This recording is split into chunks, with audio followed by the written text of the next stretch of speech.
Warriors win! Warriors win! We got a great Warrior victory to talk about. Man, it was exciting. Oh, well, no, we don't. But we got a full house, and we're going to talk a lot of hoop. I'm fired up. Look who's in the house. Carl Foster's here. Frank Red. Damon Bruce is in the house, ladies and gentlemen. The great Ryan Smith is here as well. We got a lot to get to. I hate to tell you guys the bad news, but at some point we're going to be joined by Dan Coach Emilio.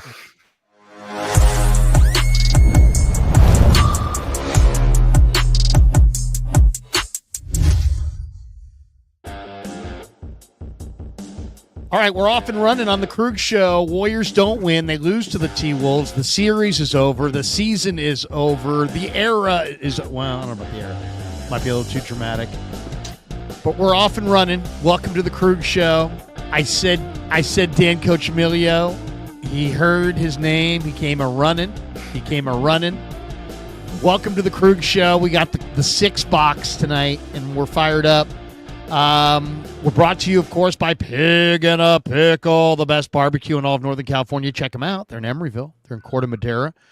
They're open 7 days a week from 11 a.m. till 8 p.m. or until they run out, and they do run out. So try to get there early, get some brisket. Go say hi to Damon and Mary. They're great people, big sponsors of the Krueger Show. We appreciate them greatly. And check them out. Get the brisket. The brisket chili's amazing. Everything's amazing. Last time I was there, he made homemade chicken pot pies for everybody, and it was just absolutely fantastic. And I never had them before. So Damon's a great cook. They have a great restaurant, and they serve beer and wine, I believe, in Marin County. It's a great place to hang out, and check out Pig and a Pickle. 2 locations, Emeryville and Corte Madera. And just above Carl's head, you see Mancini's is our sponsor as well. And just a quick shout out to our sponsor, Mancini Sleep World. They've got a huge Memorial Day sale. It's live now through June the 9th. You can save up to $1,200 on select adjustable mattresses. Plus, they're throwing an extra 10% if you're a Krueger Show fan. That's right. All you got to do is type in Krug10 at the promo code. And you're going to get 10% off. They got the best price guarantee. They got a 365-night guarantee, so you can get a full year, try it out, and they got next-day delivery. So if you've been thinking about upgrading your bed, now's the time. Just make sure you do it before June the 9th, and make sure you use that code, Krug10, K-R-U-E-G 10, at checkout at any Mancini's locations or on their website, sleepworld.com. All right, I'm fired up. We got a full house tonight with some of my best friends and some of my favorite guys to talk hoops with. And Danny, of course, is here. No, I'm just joking. Danny, Danny's only, Danny can take it. That's why we screw around with him. Danny, I also told Danny he could invite Steve because, heck, if Steve wants to jump in and college basketball coach and give us his thoughts on the Warriors, not that the rest of us can't do it. I'd love to hear Steve's thoughts as well. But, guys, lots of things in this game I'd love to talk about. But just overall, I guess my first thought and maybe only thought is, man, the big moment was game 1 when Steph grabbed for that left hammy, and that was pretty much it. And it's like he is so special, and you recognize it when he plays, but you recognize it when he doesn't. And, man, when he described – I remember thinking, to me, it wasn't like when he grabbed the hammy, because it could have been anything, right? Could have just nagged on him or whatever. It was the next day when I heard his quote talking about it, and he was like, it's a new injury. It's one I've never had. And once he said that, I was like, oh, his hamstring kind of went on him. He's an older guy. They pressed him a little bit in the first round with some extra minutes, and it's late in the year. It's happens to the best of them. It happened to Chris Paul a few years ago against the Warriors. It happens. It's unfortunate. So I thought that was when I heard that news and him describe the timeline. Like I should be ready at the end of the week to really decide from there what the plan is. And I was thinking, this thing's going to be done unless somehow Buddy Hield goes for 35 a night. It didn't happen, and they're done. So I'll throw it around the room. Give us your takeaways from the series. Damon, we'll start with you. Since when I jumped into the green room, who was back there already eating our food, huffing, drinking, Damon Bruce. Hey, you leave a can of glue out, I'll huff it without even asking if this is for all of us or just me. I'll just start huffing. Look,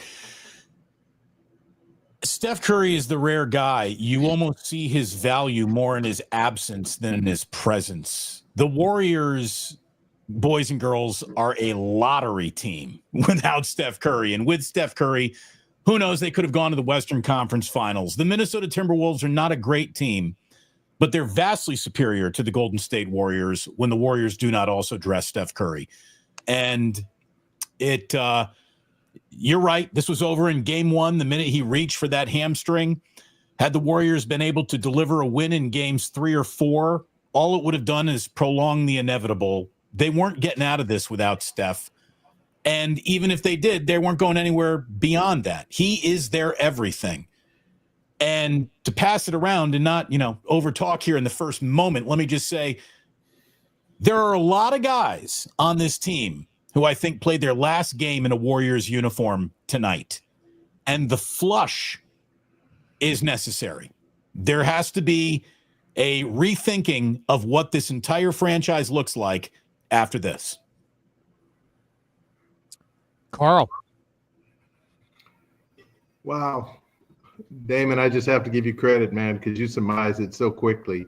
When I think about the Warriors, I think about our solar system. Steph's the sun.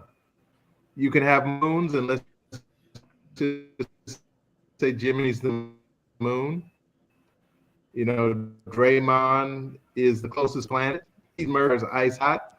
But the real challenge is when you take him away, you take away the system. James Harden said earlier this year that he was not a system player. He was I didn't personally agree with that, but with Steph Curry, I do. He is a true system. He's a culture. He's a dynamo. He's a unique character in the sport. And seeing grab that hammy in game one, you just knew it was going to be something that was nagging, and unfortunately, it proved to be the end of the season. It really comes down to a couple of decisions ownership's going to have to make. And needless to say, I think they're going to err on the side of staying with their veteran crew that they'll signed. And so it'll, just as Damon said, be what other puzzle pieces are they going to get that's going to fit? Red, what'd you think? The truth hurts, man. I mean, watching this, you wouldn't have to say a word. You just watch with your eyes. And the Warriors have some big decisions to make. To me personally, I think Draymond Green he should have played his last game as a starter. To me, he's a sixth man, a guy who can finish games still against some teams, but he should not be playing center and playing ridiculous minutes anymore. The Warriors need to go out and get a Brook Lopez, a Steve Adams, or somebody like that. Moving Draymond to the bench also kind of re-events and reestablishes the possibility that Jonathan Kuminga could be signed. You need to give him 25, 30 games to develop into what he is.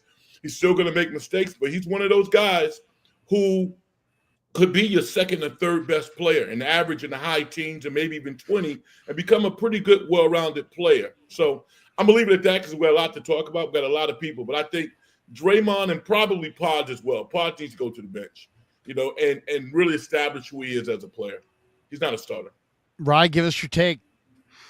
Man, my first take is like, Dan, I know you love Giants baseball. I know the Giants are actually pretty decent this year, but I'm already mentally moving on to the 49ers. So I'll start there. It reminded me, the Steph going down was like, it reminded me a ton of the Brock Purdy injury in the NFC Championship game. Because, we don't know if they're going to go on and beat the Chiefs. We don't even necessarily know if they're going to go on and beat the Eagles in that game, but I would give them a 50-50 chance of beating the Eagles in that game. I'd give them a 50-50 chance if they get there beating the Chiefs. And, as much copium as I was inhaling with McCaffrey at quarterback and trying to talk myself into that, that's pretty much what this series has been like since Steph went down, is talking myself into some miracle. And, you almost got it in game 2, and that was or game 3, and that was really impressive and whatever. But the truth is you just don't have anyone that can punch back. And it's like, you see guys like Julius Randle getting on these runs, and it's like, if Steph Curry is on the other end punching back with like sweet threes and taking the crowd, getting the crowd into the game or taking the crowd out of the game the other way around. Like these kind of things wouldn't happen. And, it's really unfortunate because the title was there.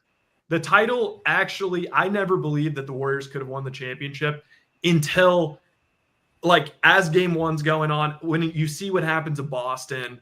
OKC is clearly, OKC might win the championship, but I still believe they're kind of a year away from being that actual kind of perennial juggernaut.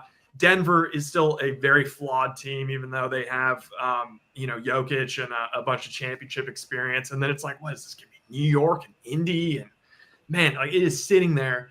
And you look and you take the kind of the sad look into next year, and it's the East is, hope you don't mind me saying, it's just dog shit for the foreseeable future. No Jason Tatum. I don't know who the best player in the East is going to be. Jalen Brunson, Paolo Banchero. I'm not sure, but it looks like Giannis is coming to join the party in the West. It looks like the Spurs now just had the number 2 pick, and they're going to have Wemby rolling into the next year. All of a sudden, this Mavericks team is going to be a goddamn team to contend with Cooper Flagg and Davis and Klay Thompson, and if Kyrie can come back halfway through the year. So it looks like another year where the Warriors are going to have to fight the entire season in order to get a top 6 seed. And I think ultimately that's what did them in. They had to play playoff level basketball through the end of the season, then the play-in, and then the Rocket series. And Butler looked great until he got injured, a little bit banged up. And sorry for rambling on a little bit, but it's just stream of consciousness. Yeah. I like it. Danny, stop hiding behind your name and tell us what you think. Well, I think as I heard today, Mad Dog, Stephen A. said Steph Curry will never win another title again in Golden State. And the only Who way said that? Mad Dog said that, or Stephen A? Both. And there was another person, I can't remember, Eudulis, maybe. I can't remember who it was. But I think that's probably true if they stay old. I think what the Warriors need to do, instead of going out and trying to, I love KD, but we can't have everybody on the team over 35. I think Boston, with new ownership, is looking to cut salary. I would sign Kuminga in a sign and trade and maybe throw in Pods and a Moody and some draft picks and try and get Jaylen Brown out of there and get a young scorer who's only 27. And that would be a great, teammate to team up with Steph. And I think the Warriors, if they run it back. So wait, you're thinking that Boston, who literally 48 hours ago just lost Jason Tatum, would then part ways with Jaylen Brown? I don't know if they will, but I've heard that their owner said they're going to cut I like the idea. I like the idea. The new ownership wants to I'm cut not hating salary. on the idea. And there's already a report out, not to step on this, Dan, but there's already a report out that the 2 most likely teams, if you're looking at a Jaylen Brown trade, are going to be the Spurs or the Rockets. So it might just be Jaylen Brown comes to the West. Yeah, geez. And I'll tell you right now, I would move every single asset not named Steph Curry to Milwaukee for Giannis. I am getting a 30-year-old walking nightmare matchup, the most efficient player probably in the league. You put him next to Steph. Yeah. And I really, it won't be a strength in numbers again. Those 2 guys are going to make an awful lot of money, but I put Draymond in that deal. By the way, Jimmy Butler does not have a no trade. And look, I'm not going to rip Jimmy at all. This team doesn't reach this moment without Jimmy Butler. He turned the whole ship around. It was going to hit an iceberg without him. I think it was a little bit of his injury, but he also didn't get the assignment, and maybe it was because of the injury he couldn't do it. I know he played a lot of minutes tonight. He was out there for 42 minutes. God bless. He took only 9 shots in Game 5. He was sick. They said he was sick in Game 5. All right. Well, here's the thing. I got an awful lot of respect for Jimmy, and I give him full, big salute for making this happen. I also don't want to hear the words playoff Jimmy attached to him as a nickname going forward after this one. Jimmy That's Butler fair. That's fair. Yeah, I mean, he's a really He took 9 nice shots in the last game. 9 shots. He's a nice complimentary guy. he is not one of the superheroes. He ain't Robin, okay? He's Commissioner Gordon. He ain't Robin. He's not. He's old. He's an older guy at this point. Yeah, I mean, we don't need to bury the guy. The guy's a great player. He's a champion. I mean, he's not a champion, but he's a great player. He's a great two-way player, and he has been for years. So much of the Warriors, his best is in the rearview mirror. Exactly. So they got to figure out, and maybe that's what we should be discussing, is because you know the way basketball is these days. I mean, it's like for every team that gets like an OKC type situation where they get a bunch of assets and just make the right picks in the draft over a long period of time, seems like the other way to do it is to try to go for stars. And you see the Lakers reinvent themselves like just in a moment. What if you're Joe Lacob? You got a ton of money. You got an expensive arena. You got Steph Curry. He's got one more year. What do you do? What do you do here? Because you don't want to drive your franchise off a cliff asset-wise. I think there's reason to believe that Joe probably likes Kuminga, which is why Kuminga is probably still here, despite the fact that it's pretty clear that Steve Kerr doesn't love him, or at least doesn't love him enough, doesn't love him in his current state. I think Steve needs to reevaluate that. Mm-hmm. Yeah. I agree. Yeah, well, we've been arguing about that. That's the one thing that we've all been in agreement with on this channel across the board is that Kuminga needs to play. I mean, come on, Steve. I mean, if Steve were sitting here and there weren't cameras and he was just a guy, and I've talked to him before, I would say, Steve, love you, absolutely love you, believe in you totally. I think you're one of the great coaches of my life, and I would definitely say you're a top 20 coach all time of this sport. And yet I would still say, why would you think for a second that you guys could have gotten where you wanted to go this year without Kuminga, Moody, and Trace Jackson Davis leading you there and a totally different focus than the one they had? And I don't get it. I know everybody's got big egos, but Trace Jackson Davis is polished and ready to help. If this were a peanut butter and jelly sandwich, there would be half the bread with no jelly on it at all and just a big, gigantic glob of it in the corner. Spread it around, Steve. I mean, give me some Trace Jackson Davis. Give me some Jonathan Kuminga. Get Moses Moody going. The fact that he couldn't get those three guys as primary cogs in the wheel is a failure on his part, and that I don't understand why. Because the great players were old, really old.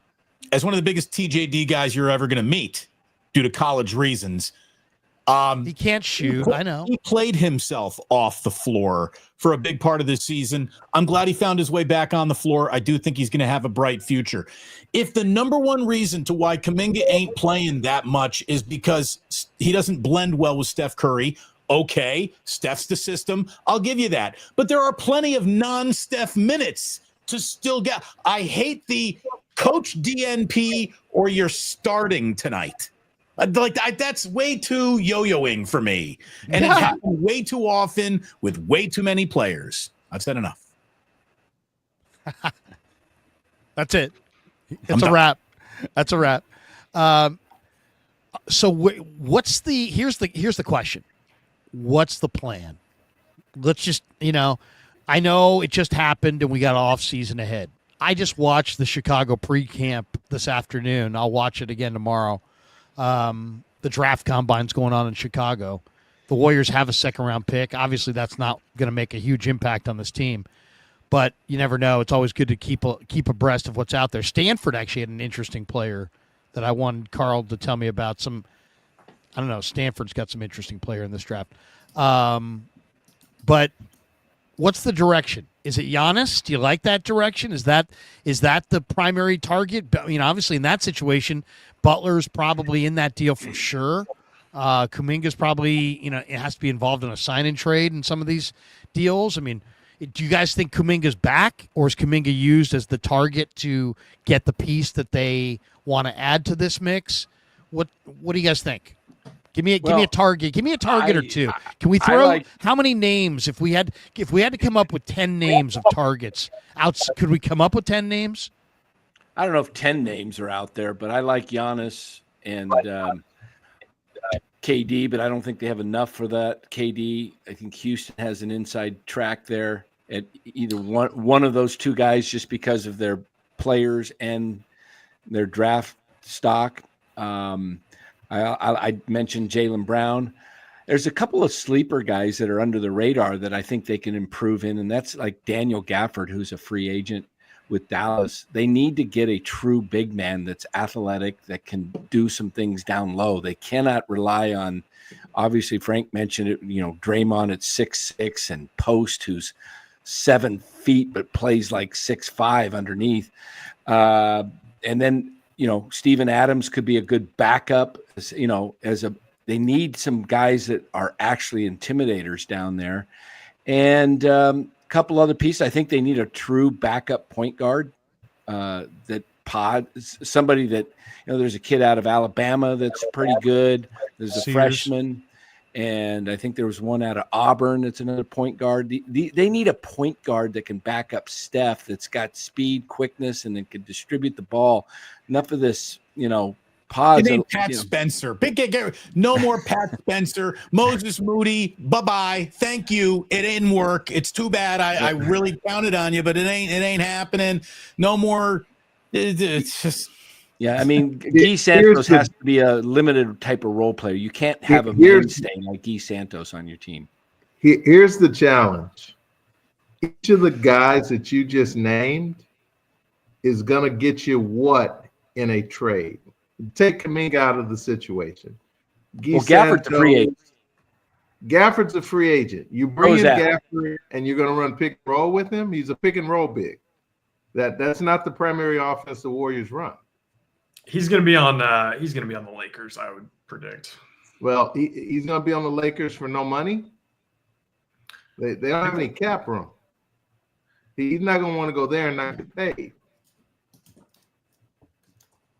At some point, you have to look at the assets they have, the situation they're in. They have two choices. They could wrap it up or they could double down. They're going to double down. Why? Because that's the situation they're in. They're going to give Steph Curry 1-2 more shots at having a bite at playing meaningful games in the playoffs. I'll ask this question. If Minnesota would have played this series, if when Ant got hurt in game 1, if he'd have never came back and Steph Curry did, who wins this series? Oh, Warriors easily. I think the Warriors are winning it. Who wins this series if Steph's healthy the whole series and Ant still plays? I think the Warriors win it in 6 or 7. Mm-hmm. And I want you to consider for a second. I feel the same way. I personally think they would have won this in 6, and I said that before the series started. But they need all of their parts to work. They're like an older car. When you got an older car and you want to refurbish it, you have to go get the original parts because the duplicate parts don't work as well. They have to have parts that fit. They have the most disparate lineup in terms of pieces that are pretty singularly oriented, guys that are kind of specialty type guys, because that's what fits with Steph Curry, with what they have to offer financially. They could go after Giannis. That would mean they would have to give up pretty much everything. It would be a big splash. I like what Damon said. It would be a huge splash, and now you're basically going to be Milwaukee West. Can those two and some other foundational role players get you to 4 series to get a chance at a championship? You got to do something else. It's interesting. You're saying, you got to find guys who can play with Steph, but really in reality, Steph has evolved from a guy who had this energy that could dribble all over the place and to a guy who now needs to maybe play with somebody else who dribbles all over the place, who has some size.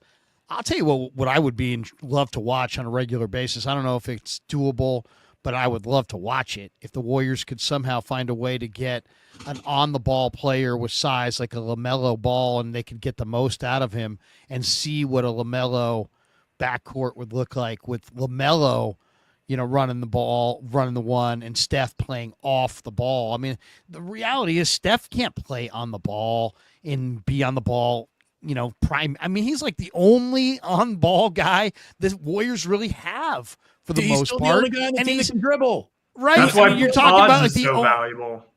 I mean, exactly. But I mean, that's why Pods is invaluable at this point. Yeah. But I mean, it's just crazy. I mean, you have to have. Why did they not go after a young point guard who could really handle and with some size who let Steph play off the ball? Because Steph Curry is a dynamite player on the ball, amazing as we saw, but off the ball he could still be a 25-point scorer that leads you. I know you'd have a small backcourt, but not necessarily if your true one has some size to him. I mean, I don't know how you do this going forward. LaMelo Ball's not a winner.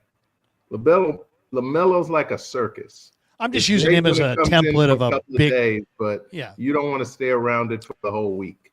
I'm just using him as a template of a 6'7", somebody who's got some real height, who could really, blend with Steph size wise, but then also could run the point. I'd love if the Warriors could find a young Brent Barry, it would be awesome. How about a young Sean Livingston? Yeah, exactly. Pre-injury Livingston. Somebody who those guys are rare, man. I know they are rare. The guy that I kind of liked a little bit is the guy was with the Canadian kid who was in New York. What's his name? Who got dealt? The 2 guard. Nicotina? No. Canadian. Recently? Yeah, he's from Canada. He's really talented. 6'7", point guard, 2 guard. Kid that was with OKC and when he got drafted by OKC, that guy? No, the Knicks. He was with the He's Knicks. the one that went to Toronto? Yeah. What's his name? Oh, OG Anunoby? No. He was like the number 3. 2 he guard. was the Duke guy. He was like the number 2 pick or number 3. RJ Barrett. RJ Barrett. Yeah. RJ Barrett's not a point. RJ Barrett can barely dribble. He can't dribble with his right hand at all. Right. Well, I thought he had point guard potential for sure. They definitely have to find a big ball handler in this draft or in this free agent market, somebody who can handle. When Steph went out, they had absolutely nothing. It was so obvious. I mean, I don't want to be super hyper negative because I haven't done that much Warriors this year, but I said it after game 1. I'm like, it was a great win. I don't think they're going to get another win because it's just, you could see Minnesota was going to bounce back. The Warriors' best chance to win this series was game 2. If they could have somehow came out in game 2 and won that game, then maybe that would have spooked the T-Wolves into thinking, whoa, maybe we're just not ready for this moment and this and that. We can't beat this team. But instead, they couldn't finish the deal in game 2, and they let the series get even. And then once Minnesota, had the momentum, they were done. I mean, they just couldn't score with Minnesota. Yeah, go back and pick up the Anthony Melton. Yeah, I like that. Yeah. Frank was saying that the other day. Yeah, he fits. Even though he's only 6'2", because of his length, he plays like he's 6'5". He fits. He defends. I mean, they had a perfect guy for their squad when they picked him up. They had the unfortunate problem with him getting injured, and then they recreated themselves 2 different times this year after starting the season as a really hot team. Yeah, they need dudes who aren't afraid of the moment. You could see the "I don't want to shoot it" written all over these guys in their body language throughout different times in this game. And the whole, I don't want to shoot it. You can't have that guy on the court when you need someone to shoot it. To me, Moses Moody, it's hard to put it on him because he's such a bit player, but this is the guy who had all the opportunity in the world, was just handed a moment, and he went 0 for the month of May until he hit a few, junkers tonight to get himself a dozen points for the first time in this series. I'm really disappointed in that guy. It's too bad. Well, he's a talented guy, and but you know what? He doesn't. To me, the the rebounding sometimes. It's like he doesn't. There are times when he's on the floor and the Warriors will somehow just stop rebounding altogether. I'd like to see him rebound a little bit better. Moses had the Warriors had a hard time bringing their young players along. I mean, the style they play, maybe it's the gravity of Curry. You would think it would take pressure off of young players, but maybe in some ways it puts more on them. They went with a very old core with Butler and Green and Curry, and a couple things in this game that I wanted to ask you guys about what you guys thought. One of them was that Moses Moody fourth quarter layup. Okay, so he's beating his guy off the dribble. He's got his guy beat by a good margin. And instead of putting two hands on the ball, he just keeps one hand on the ball. And he doesn't, unlike James Worthy, who had that thing like a grape in his hand, Moses Moody can't control the ball, and he ricochets it off the backboard. And it's like it looks cool if you do it, but you look awful when you miss it. And when you have that much of a body advantage as he did on that play, I get it when you're barely beating the guy. I saw Pritchard in the Celtics-Knicks game have a little one-hander where he was barely beating the defender. If you're barely beating the defender, sometimes you got to go one-handed. But if you got plenty of body room there, that's just it's a bad look, man. It's a bad look. And he bricked the layup. It's stuff like that. He's got to finish. I mean, he's been in the league a long time. How little Jimmy Butler wanted anything to do with like open or contested layups? It's really, really weird to watch Jimmy kicking things out, looking for dudes who just have no interest in shooting the ball and just aren't getting anything done. And he keeps on kicking it out. And I understand he's like, I'm trying to play the right way. We didn't, that's the thing. The Warriors, you got to kind of play a playoff game the way a baseball manager manages a freaking starting pitcher in a playoff game. The minute you see a leak of oil, just a drop, go get him out of that game. And, there's just outside of Steph Curry, you had no real ready to go get it out there. And that includes Draymond. Draymond had a better offensive year than I thought he would. Draymond actually had a pretty good year. He did not have a good postseason. He clearly lost his legs and ran out of gas, and as always is running out of his temper too. But when I think about like who's back? Steph Curry's back.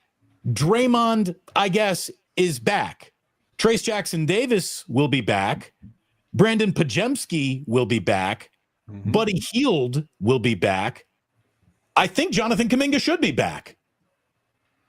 Goodbye, Kevon Looney. Goodbye, Guy Santos. Goodbye, Gary Payton II.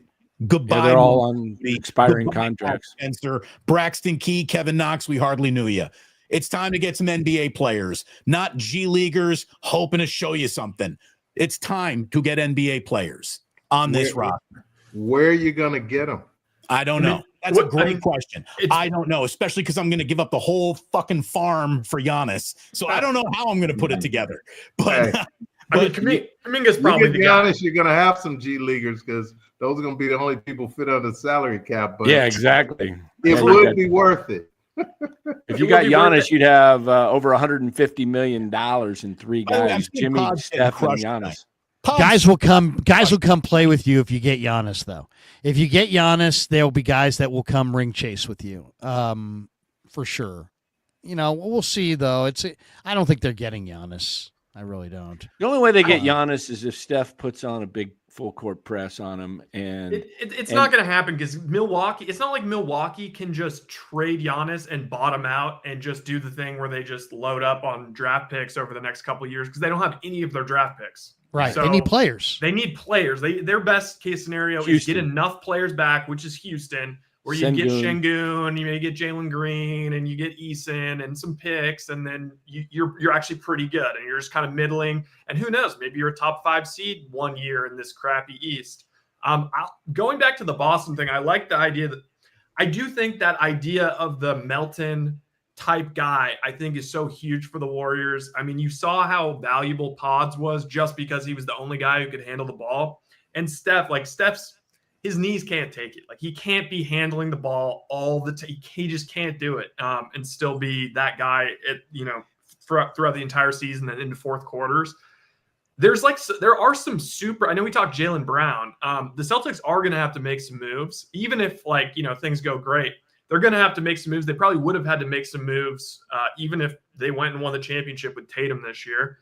They've got some super versions of Melton on that team that could be available, including Drew Holiday, who's also getting a little bit up there, but he could be available.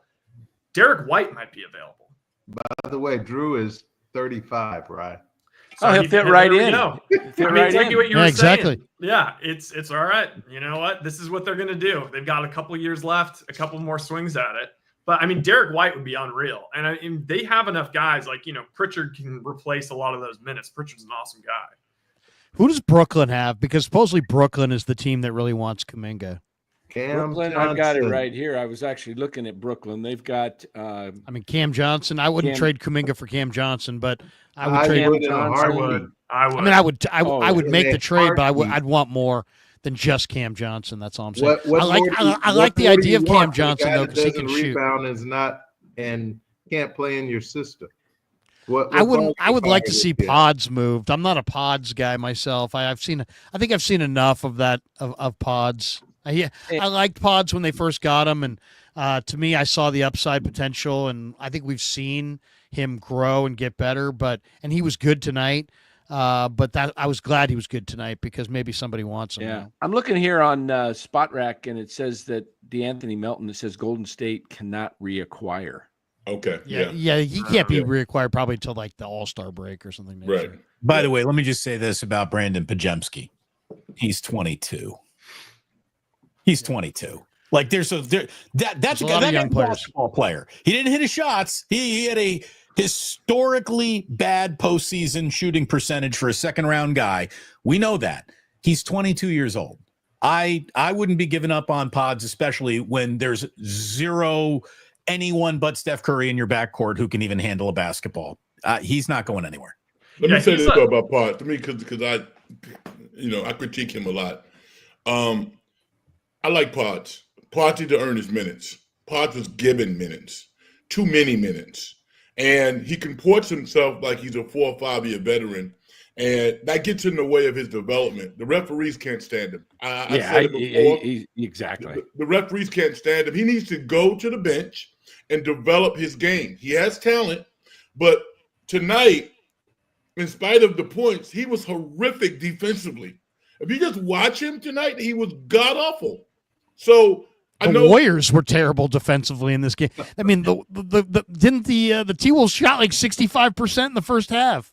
Buddy Hield was just as bad. Buddy Hield was terrible too. But my point is, it's like, Damon, I agree with you. He has promise, but he needs to have a similar journey to like a DiVincenzo, man. He needs to earn it and develop his game and show everybody that he's a legitimate player, because best on best, he's not there. He can't play 35 minutes a game. So that's my take on him. I think he's a good player. I believe in him. He needs to go back to the bench. Yeah.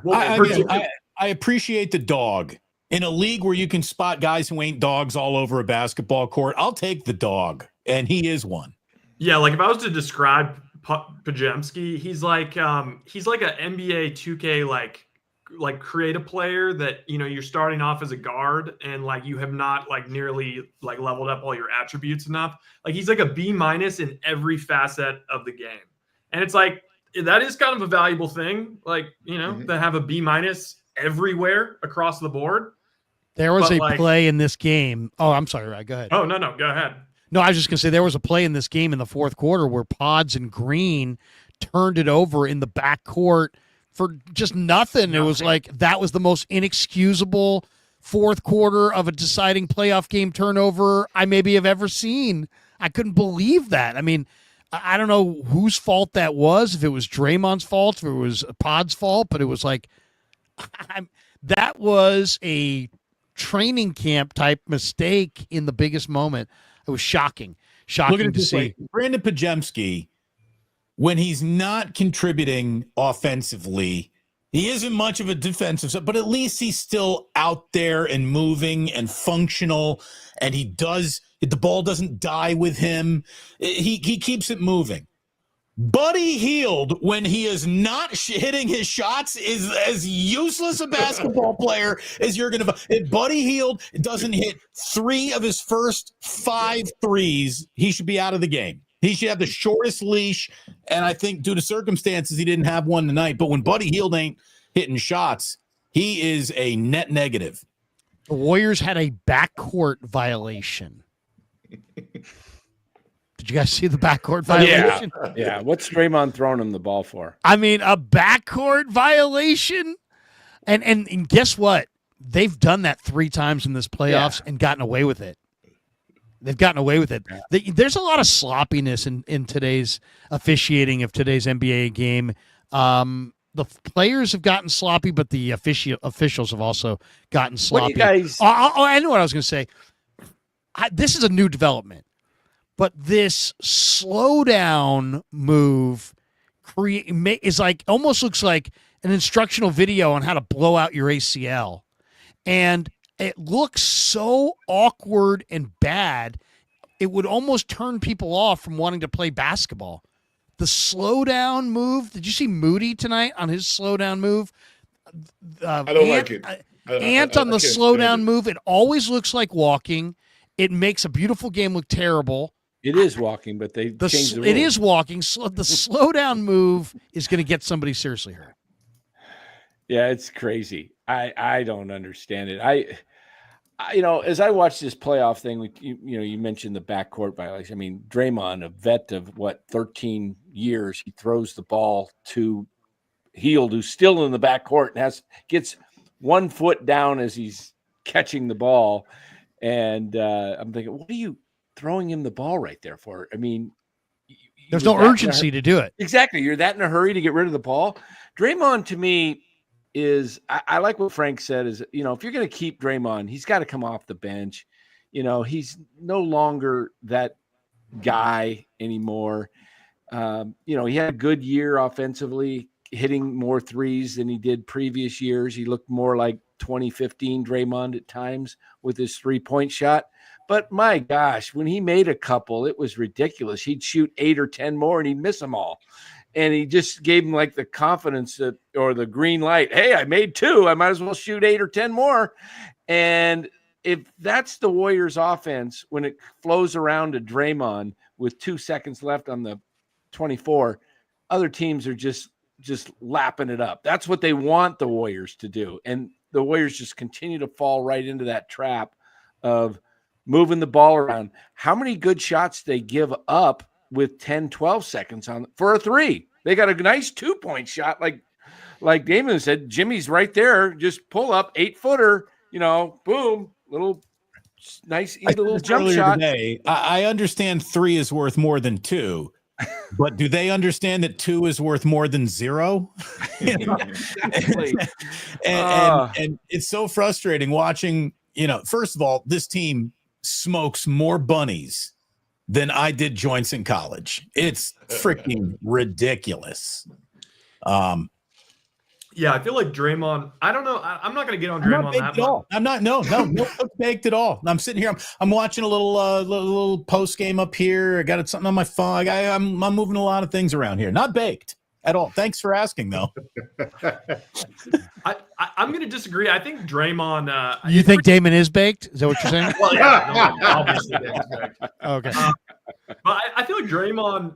I thought Draymond was pretty awesome in that Houston series, to be honest. And I feel like he probably would have been awesome in this Minnesota series as well. It's just the fact that he's like one of those, I don't know what a good example is. Like he's like one of those like barnacles or something that just like needs to be attached to a whale. He's like in a symbiotic relationship with Steph Curry. When Steph Curry's not playing, all of a sudden he looks terrible. And there's a reason why he gets thrown out of so many games and why he pretty much plays like trash whenever Steph isn't out there. The two still kind of need each other. I feel like, where's their defense if they don't have Draymond? I still feel like there were some Draymond masterclasses versus Houston. Yeah, I don't know. It just he's still a force. He's so much better a defender than Rudy Gobert is at anything. He 100%. is a special player, but he does lose his legs. He does for a guy who's a really good quarterback, he throws way too many interceptions in the fourth quarter. True. Again, I think we all love to hate Draymond, and rightfully so. He has put so much on the table. He's taken a few things off the table as well. If true leadership is keeping your calm while others lose their cool around you, it's hard to argue that he's a great leader, but he's a force of nature. And when he is in war daddy mode, the Warriors can, with just him and Steph Curry, be in a series. They can come and get you. They are scary together. They're awesome together. They're not getting younger. I mean, that's the thing. They ain't getting any younger. And exactly. The thing about this, Damon, is you watch the Warriors.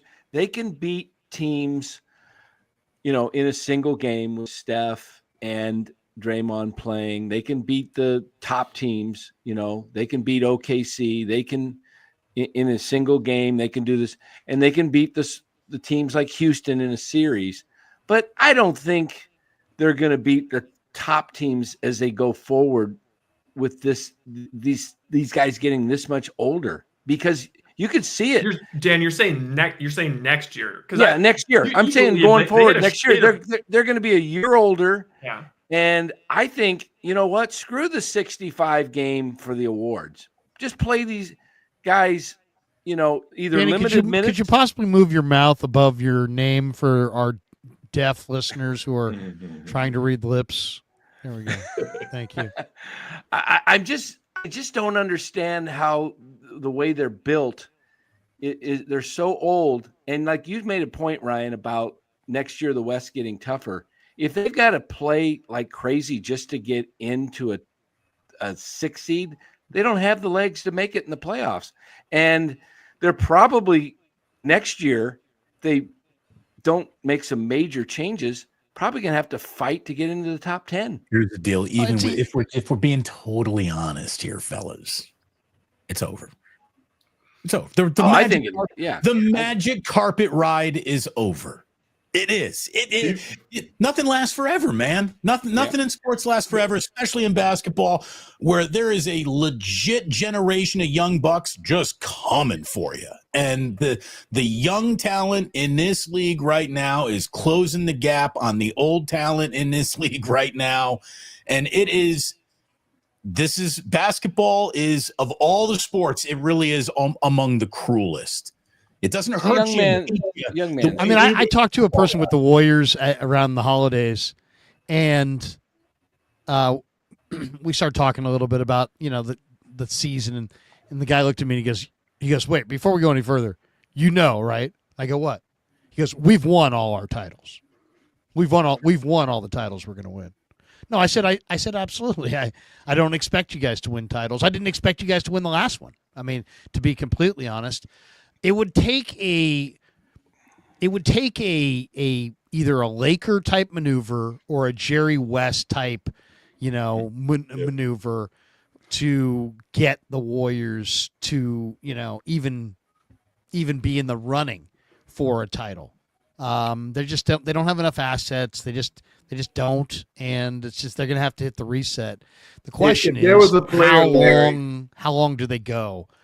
Larry, what does Steph have left? A year, 2, 3? What does he got? Larry, if there was a player that played in the playoffs this year, a young player, that you said if the Warriors could get him, didn't have to, and the money wasn't an issue, they could get that young player, who would be a reasonable guy you'd say, I think he could help them make a push? I mean, I was telling Frank the other day, I like Amen Thompson.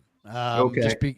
Just because I think he's got the athleticism of Jonathan Kuminga, but his improving rate is going to be way, way better. And Why? I think you're going to see him. Why? Why is he going to improve at a better rate? He's not going to be more athletic. He's not going to grow anymore. No, but I think he is a better. I think there's more there. I've seen him improve this year. More what? What's that? More. I just think there's more. The kind of player that can play with Steph, the kind of player that learns from his mistakes and can make better decisions with the ball. But he's still athletic and can get up and down and can give the Warriors a lot of the same things Kuminga can. But I think he would be a little bit more aware, a little bit better playing around Steph. I think the Kuminga thing is. I think Kuminga's fantastic, but for whatever reason, it's his flaws are not tolerated like Pod's. I mean, we're watching a lot of imperfect players, but Pod's flaws are totally tolerated, and Jonathan's flaws are not tolerated at all. And that's the part that I get a little like, well, I don't like that because there's no upside with Pod's. With Kuminga, there's tremendous upside. That's why he plays. There's no upside. No, I mean, what you just said about him is true. Because you're looking at a Ben Thompson who's only been in the league for 2 years. His That's what I'm saying. A sore. You take somebody like Jalen Johnson in Atlanta. You take somebody like Jaden McDaniels. All of those guys are similar.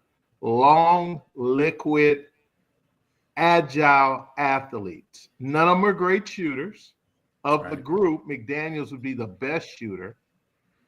But they play the game hard and they do the nasty. The challenge with Jonathan, he doesn't do the nasty. And we don't know that. He's all finesse. Red, he played 29 minutes the other night and he had 0 boards. If you were coaching, what would happen to a guy who gets no rebounds in 29 minutes at 6'7"? I would tell him to listen. We want you to rebound more, and I would give him time to go out and show that he can do it.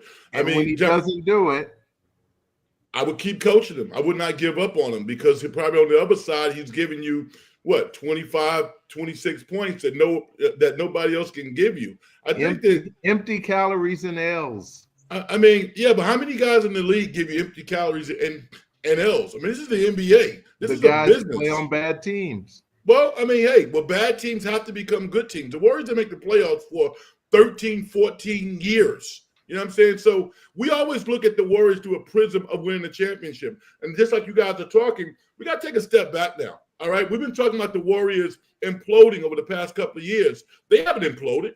They're still very, very competitive. And I look at this Warriors team now. If you go out and like we've named Steve Adams, Brook Lopez is out there, go out and find another big, strong guy who can play. The Warriors need to improve their coaching. Is what they need to do. They got too many guys who make mistakes that are not emblematic of really good teams. So when I look at this team in their totality, I see some tinkering. I see a big that they definitely need. I see Draymond moving to the bench and still playing 25-plus minutes a game because Jimmy Butler is damn near as good a passer as Draymond is. They do the same thing. And then you're either going to develop Jonathan Kuminga, live with his mistakes, because the guy can average 20 points a game on a good team, or trade him for somebody who's not going to give you the same return next year. The Giannis thing would be great. I don't see a pathway through that happening. So, here's the issue, though, Frank, I think, with Kuminga. When he was playing well, and before he was injured, he was scoring at times 30 points, but the Warriors still weren't winning. They were not a winning team with Kuminga, and they were without Jimmy. They were a 500 team. But now you have Jimmy. Now you have Jimmy, though. Yeah, I know. But what I'm saying is he's a scorer, Jonathan Kuminga, but is the team better with him on the floor? We don't know that. You are assessing his value before you had Jimmy. I watched these guys over the past couple of nights, and I'm looking at a forward combination. I'm saying, wow, okay, these guys are pretty darn good together. And he needs to be educated. He did not go to college. He is a fundamentally flawed player. One of the things he needs feel. Oh, go ahead. No, I was just saying one of the things that really sucks about this season is that Kuminga was hurt when Butler was traded, and they got no ramp up together. They got no chance to figure out and feel each other out in games and in practice because Kuminga was laid up at the time. And that, just going back with everything being, easy to see from 35,000 feet, that's where the team lost faith in Kuminga. I think Kuminga lost a little confidence in himself, and and that just sucks, man. Kuminga It really sucks the timing of his injury and Butler's entrance into the locker room. He's super athletic. You could see that. He's the most athletic player on the court. In fact, tonight, Ant couldn't even get past him. He was playing great one-on-one defense. Blocked his shot pretty good one time. He was, every step that Ant took, Kuminga was a step ahead of him. But the one thing that Kuminga lacks is all-around game. On the defensive glass, he's on the break all the time. Why isn't he getting any of those boards? He's always wanting the ball out on the break. You don't see him getting rebounds.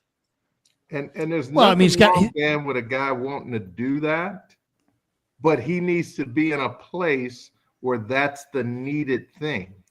Right. Jonathan Kuminga, coming out of that draft, and Red knows this because we talk draft all the time, I had him rated as the second best prospect in his class next to Cade Cunningham, who was a game changer. Mm-hmm. I liked him more physically, not as a basketball player, the physical potential, which is what the draft's really about, he had. But his ability to pick up a very difficult system. This is not a normal system of pick and roll and stand at a corner and get your ISO packet going. If he played on the Clippers, he'd look pretty good.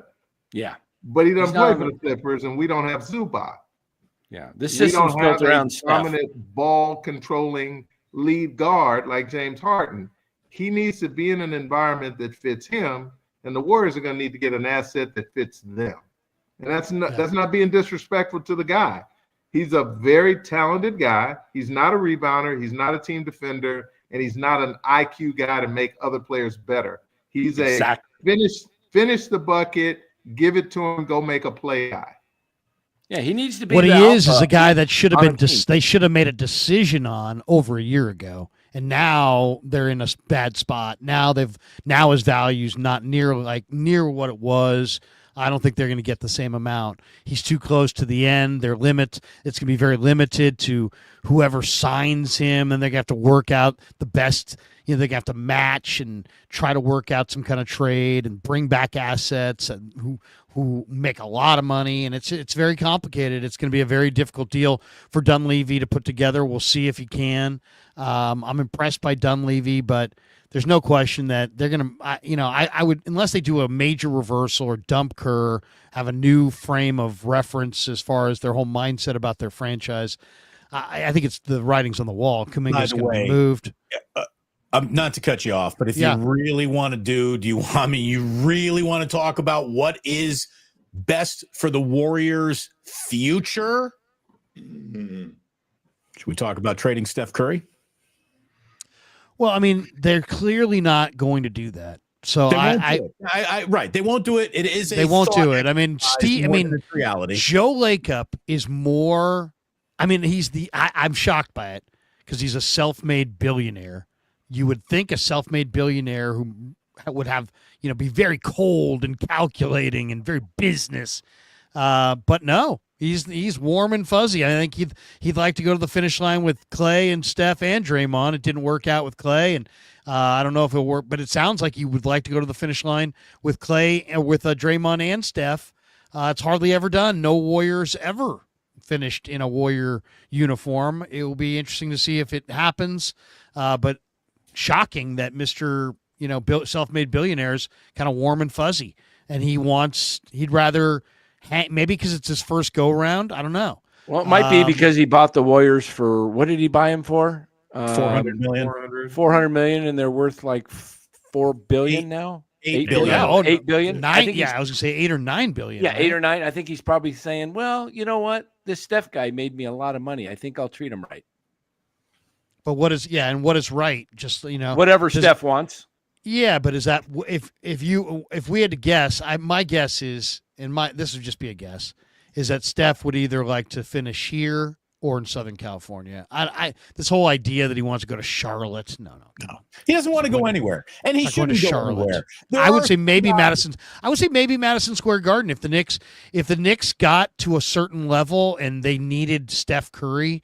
I could see Madison Square Garden or Southern California. He's got a beautiful house in Southern California. Here's the thing. I think he's got another contract in him. Like at some point, Steph is not going to be able to run. He's not going to be able to give you the 30 a night. He's not going to be nearly what we know him as right now. But he's going to be a dude standing in a corner. And that dude standing in a corner is an automatic 3 from now till his age 46 season. I mean, this guy can just be freaking John Paxson. I don't think he's going to do that. I totally agree with you, by the way. He could do that. And if they're going to win a title, he'll be doing that. They're not going to win a title with Steph Curry pounding the dribble from Halloween till June. Those days are over. His hamstrings have spoken. But if you could somehow get some kind of roster around him that would enable him to hang out in the corner and dribble, as the primary ball handler only, for 10, 12 minutes a game, something like that. I could see that. How about, he could definitely shoot something like this, Larry? How about the Warriors look to, if they can't get a Jaylen Brown or a Giannis, that type of guy that they're wanting to attract, how about if they do a sign and trade? If New Orleans work out maybe with Zion, Kuminga's contract would fit real close to Zion's. Zion's about $36 million. I think Kuminga gets 30 to 35 million in a deal someone signs him for, and then you go out and you get a true big man as well, and then draft a point guard, and then maybe you have that kind of help that can score down low with Zion. He played 30 games, Dan. Zion he's got still young. He's still young. Conversation. He's still young. Right. He's too young to be only playing for 197. Joe Dumars not doing that. That's why Dumars is down there. Dumars is down there to clean that dump up, and resurrect that program. They got assets down there, man. They just were. I mean, they've been woefully dysfunctional, and Joe Dumars wants to clean that stuff up and start the rebuild. I mean, Zion was not horrible last year when he was healthy. I don't know if he's going to be healthy this year, but Joe Dumars is going to give it a shot because he's a potential perennial all-star player. He really he's got to figure out what is the right weight for his frame so he can stay healthy. And if I was him, and Bill Duffy's his agent, I kind of think that Duffy would like to, get him in the offseason and see if they can slim him down a little bit, cut some of that muscle mass, try to get him down to closer to 285 and see if he could have a 3-4 year run and get another contract. It's just crazy that you just said 285 closer to 285. Yeah. Well, I mean, he's playing. That's what he was at Duke because he's 285. Yeah. And he needs, and a lot of it's shoulder freaking muscle density. I mean, it's not like it's impossible to do this. It's hard to do it, but we saw LeBron do it. We've seen some players do it. There have been a few NBA players that have figured out how to drop weight in the off season, and it's helped their bones and their joints. So he's only 24 nobody years needs old. this more than Zion. Nobody should be more invested in how to reproportion the weight of his body, because that, I think, is the key to his whole. Here's the thing: if you haven't success. found get in shape Jesus 6 years into your career, when you have missed, it's not just fat. We can't describe this guy as fat. He's a lot of weight up here. 214 out of 410 available regular season games, and he still can't. If that alone hasn't brought you to the salad bar. And you're right. It isn't just fat. He's a hulking human. Yeah. But I love. Here's the thing. Zion is a concept that I love. The reality of Zion says, don't do that. It's risky. I think if there's like one guy I'm betting against for the next 10 years, it's Zion. And I love him. And he was awesome last year, even though he's playing limited minutes. Some of the numbers he was putting up were awesome. I love watching him play. First of all, he would not fit on the Warriors because he's just another guy that can't shoot. So it'd be Butler, Draymond, Zion, and Steph. And then that spacing's terrible. He also, he's a guy who completely relies on his athleticism. I think if I remember, his standing reach is like 8'7", which is that's like Dwayne Wade's standing reach. The guy doesn't have length. So it's all athleticism. He's not a great defender. That's maybe if you're the Wizards. What do you guys think that the situation with Jimmy, we saw him in the regular season be able to do quite a bit with changing the Warriors, their offense, their just the way he kept the team, intact with his slowing things down. But in the postseason, defense is tightened. They forced him to shoot a lot of threes. He shoots a line drive for a three, occasionally makes some, but he's not like you said, not a great shooter. Is he a guy that after this playoff round, these two rounds, that the Warriors look to use as a piece to get that superstar? Because he's making what, $55 million or something a year? Making that Brock Purdy money. I don't think so. I think they keep him. I don't think you can hang any of this on Jimmy.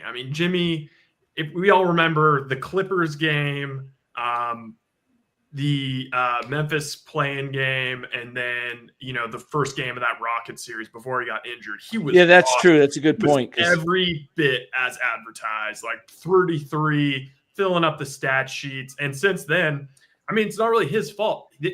It's been every other day for damn near I don't 2 know, weeks. Yeah, Well, 3 weeks. He's been hurt. That's it. Hurt. Jimmy got hurt, and he was not at 100%. He was probably yeah. playing at 70, maybe 75% top. Yeah, you could see it. You could see it. And also, come on. You just can't. You can't put everybody on your back at this advanced age. You just can't. His lateral agility it looked like it was less at the end of the year than it was when the Warriors got him. So obviously there was some injury factor there for sure. By the way, I know you like saving supers for the end, but it came from my side, and it's a question that I think needs to be asked right here and now from Kevin, who said, and thanks for the super, Kev. How much of the Warriors' current problems tied to the Wiseman pick? They turned a valuable asset to help Steph, into a total. It was a huge mistake. And Larry, you and I, had so many wake ups talking about the Niners, go back to all those missed draft picks. Well, in the NBA, you don't get all those draft picks. You get one or two a year. And when you get the second pick in the draft in the middle of a title window and you get nothing out of it, yeah, it was a crippling decision. I'm not crushing the Warriors for it. I would have drafted James Wiseman too. I'm not going to go revisionist history and pretend that I wouldn't have drafted James Wiseman. I would have. But it doesn't matter. It doesn't matter if we would have. I would have too. But it doesn't matter. I know it sounds hypocritical, but we also didn't get the opportunity to meet him. We didn't get a chance to go out to dinner with him. We didn't get a chance to ask him questions. They got all these opportunities. It was their job to figure out, is this guy a marshmallow or is he a player? He's not he's a marshmallow. And we'll see. Maybe he'll, but his hands were just awful. Awful. I'll tell you where I went kind of like, oh, is the first time I saw him line up a three and really bend his knees and really slow it down. And you could see what it meant to him to shoot the three. And I'm like, this guy wants to be a guard. He's got that guard. He looks like a guy who wants to be a guard. He doesn't want to bang shoulders and, bang inside. He thinks of himself as a facing the basket player who's got handle, because I think if he was a smaller player at one point, and that's the way he thinks of himself. You could see it, and it was like that. I was like, well, maybe they'll coach it out of him.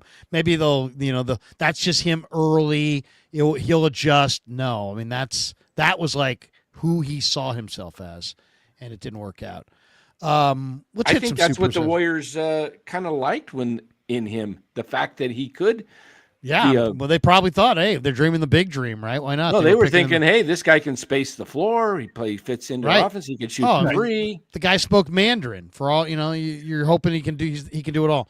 MSQ says, what if instead of Wiseman, they had what does that say? They had Ball. They had Ball or Tyrese Halliburton. Or Tyrese Halliburton. Yeah, I mean, Tyrese Halliburton was the guy that, in hindsight, they probably should have just taken. Right? I mean, that's the guy. Would he go like 12th in that draft? Something like that? And Halliburton is doing some great things, and Halliburton's still doing some great things, and he may get the Pacers all the way through. We'll see. By the way, you want to talk about the trades? Should have done that. Now you know everything. What should have happened? Dude, they should have gone after Pascal Siakam. That guy's They tried to get him. Seymour Butts 82. Starting 5. Steph, Jimmy, UFC fighter, scrub, G Leaguer at best. Watch this team run it back next year and do nothing. Same crap, different year. Positive. Let's ride. It's not a super, but it's a good one. Warriors are so bad, someone's getting fired. I think there's going to be roster turnover. Dunleavy's got the job. Kerr's not going anywhere. Steve Supremo, can you guys stop interrupting Cy and let him talk? No, that's a good one. MSQ, what if Giannis goes to San Antonio? KD goes to Houston. Thoughts? Well, I think KD to Houston, we talked about that before. I'd say get ready for KD in Houston, right? If I was KD, go get some bug repellent. You're going to Houston, big guy. I think KD in Houston makes a lot of sense. Tobin Ernst, By the way, Giannis and Wembanyama on the same team with De'Aaron Fox being able to run pick and roll with those two guys. Be fun to watch. Oof. Tobin Ernst, do they do anything with Kerr or Draymond? No, I don't think so.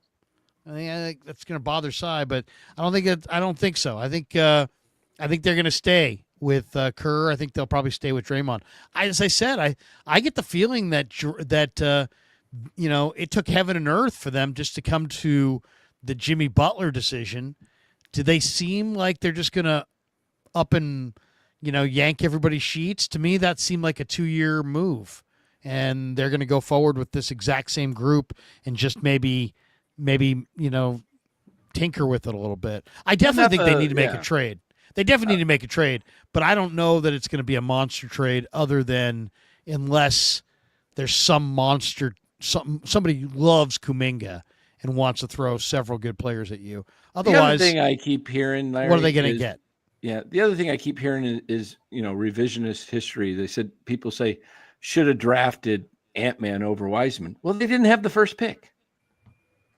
They didn't have the first pick. I mean, it's exactly, and it's easy to say, well, you should have just made a trade for it. Well, that's like the Niners shouldn't have taken Trey Lance. They should have just traded up to number 1 and get Trevor Lawrence because they wanted to. It's like reporting after was they were trying to trade down, and reportedly, according to Bob Myers and sources in the media, like Halliburton was their guy if they moved down, which just sucks. Yeah, I mean, you got to have the courage of your convictions personnel-wise. I mean, if you really feel like he's your guy, you got to take your guy. You also don't know, though, butterfly effect. This is how I rationalize things. Butterfly effect, let's say you take Edwards or you take LaMelo or you even get Halliburton. Then all of a sudden, Jordan Poole doesn't quite happen. You never know. Maybe 22 doesn't happen. Maybe it doesn't come together the way it magically came together. So that's a good point. Seymour Butts 82 says nostalgia and running it back and not adapting year after year is the biggest flaw and downfall of this organization. Do you guys agree? That's foolish. The hardest thing about sports as a fan is coming to the realization we can't win it all the time. Look at the teams left in the NBA playoffs. Minnesota, 0 championships. Indiana Pacers, 0 NBA championships. The New York Knicks haven't won since 1973. Outside of me, who else was born? And Dan, who else was born before 73? I mean, the Boston Celtics are probably not going to go to the NBA Finals this year, unfortunately, because of what happened to Jason Tatum, although they did have a good game tonight. But you're looking at franchises that haven't been the model of success. Oklahoma, we know, has only played in one NBA Finals, and they didn't win it, with a bunch of young pups. And then all those young pups ended up leaving. 3 of them are going to the stinking Hall of Fame. It's not easy to be good, which is why the Warriors are going to do everything they can with the son that they have that wears their uniform. They're never going to let Steph Curry go and try to look at doing something else. They're going to do everything possible to try to give him the opportunity. And well, they should. The guy is a generational talent. So when people trash the organization, they trash Kerr, maybe you don't agree with something he does, but I know from coaching myself, and I know there's a couple other people on here who's coached before, you're never going to make every right decision. You're never going to get the rotations right. And if you acquire players, you're always going to get some guys that don't turn out the way you think they should. Well, and let me ask you this too, because it feels like, X's and O's, hard to put together. You got everybody in the league basically runs the same thing now. Everybody caught up to what the Warriors do. To me, where it's always forgotten about Kerr, especially in the NBA, where it's mountains of money and mountains of egos.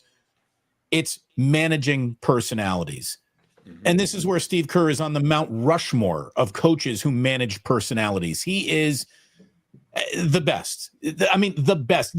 I don't think there's anybody in this league who could have gotten 4 championships in the same spot from Draymond Green.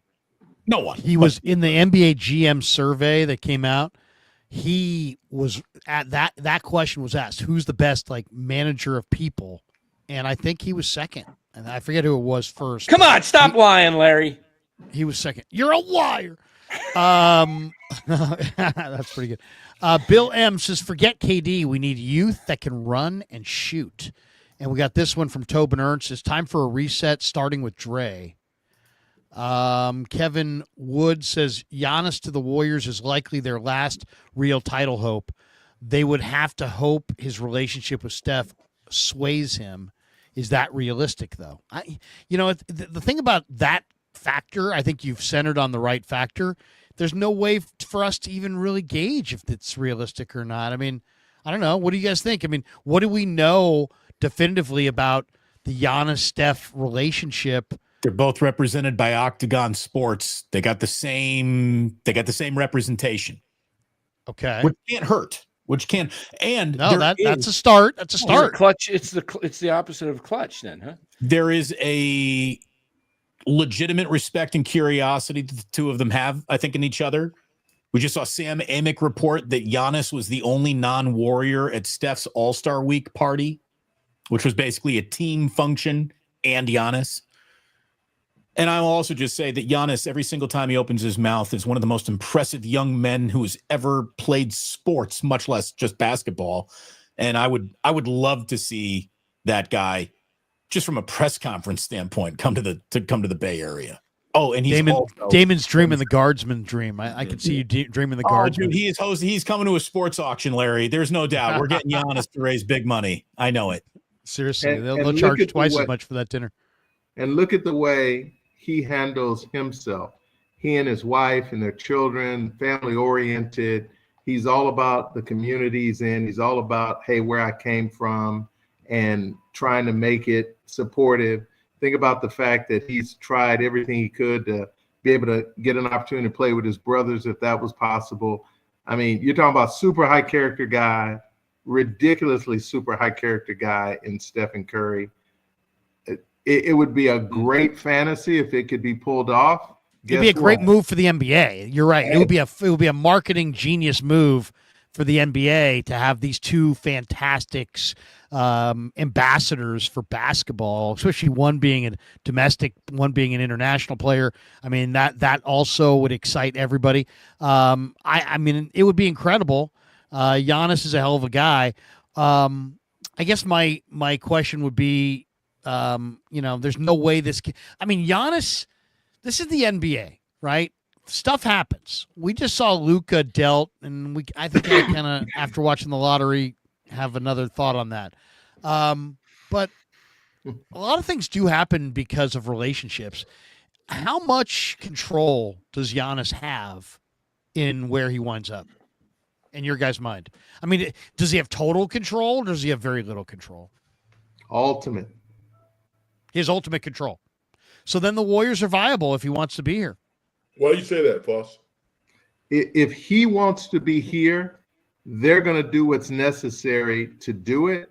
Then it's going to be upon the creativity of the franchise getting him to get other organizations involved. It would have to probably end up a minimum of 4-team deal. We also know there's an asset that's going to have to go back that's making close to $30 million, because you maybe can put together 3 or 4 other smaller contracts, but you're going to have to put together somebody who's making some real money. Yeah, Giannis is $48 million. Yeah, I mean, Jimmy Butler's going to have to go in that deal. Not necessarily.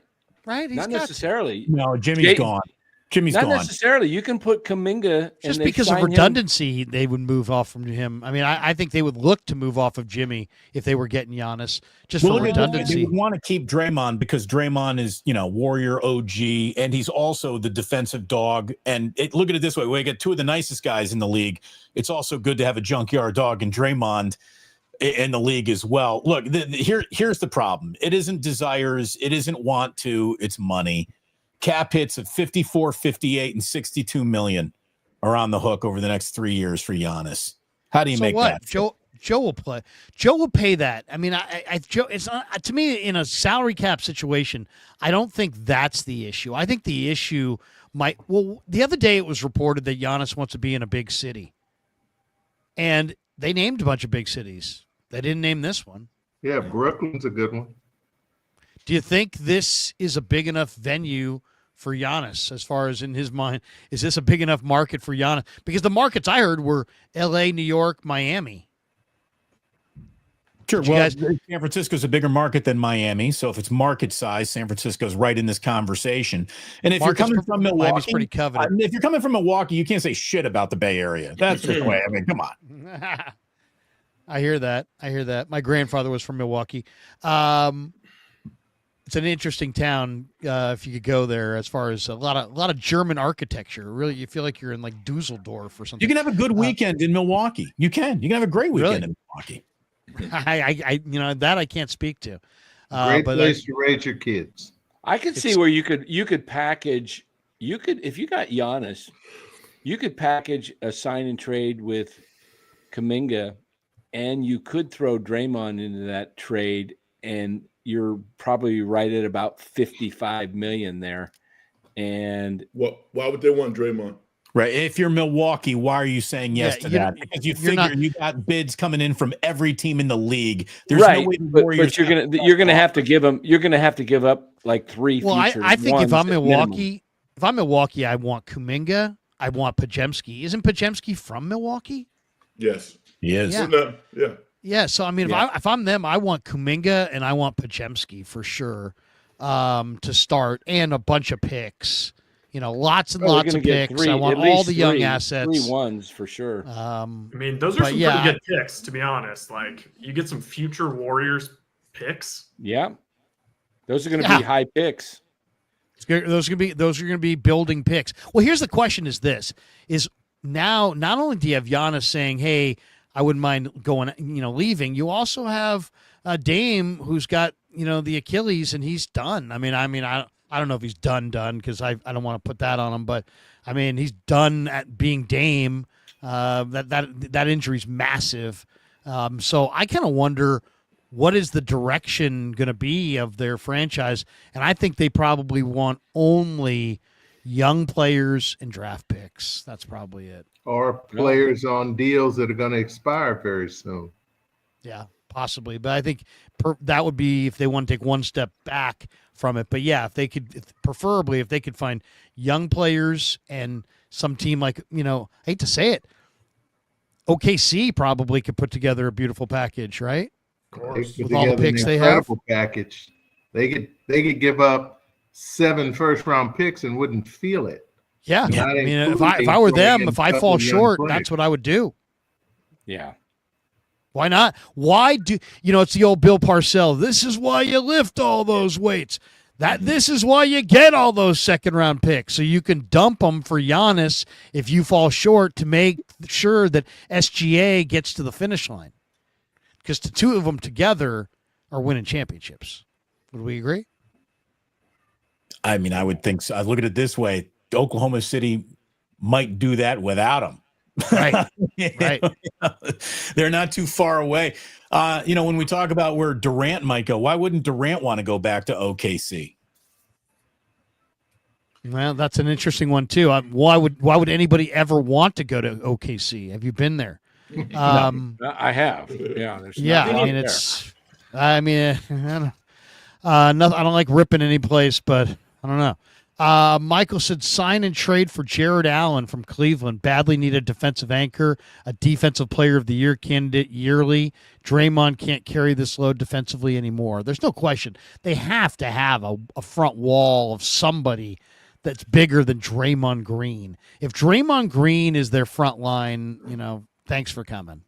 Right? I mean, he's a nice player, but at this point, he's 35. He's older. He can't, he just can't bang with the big bodies every night like that.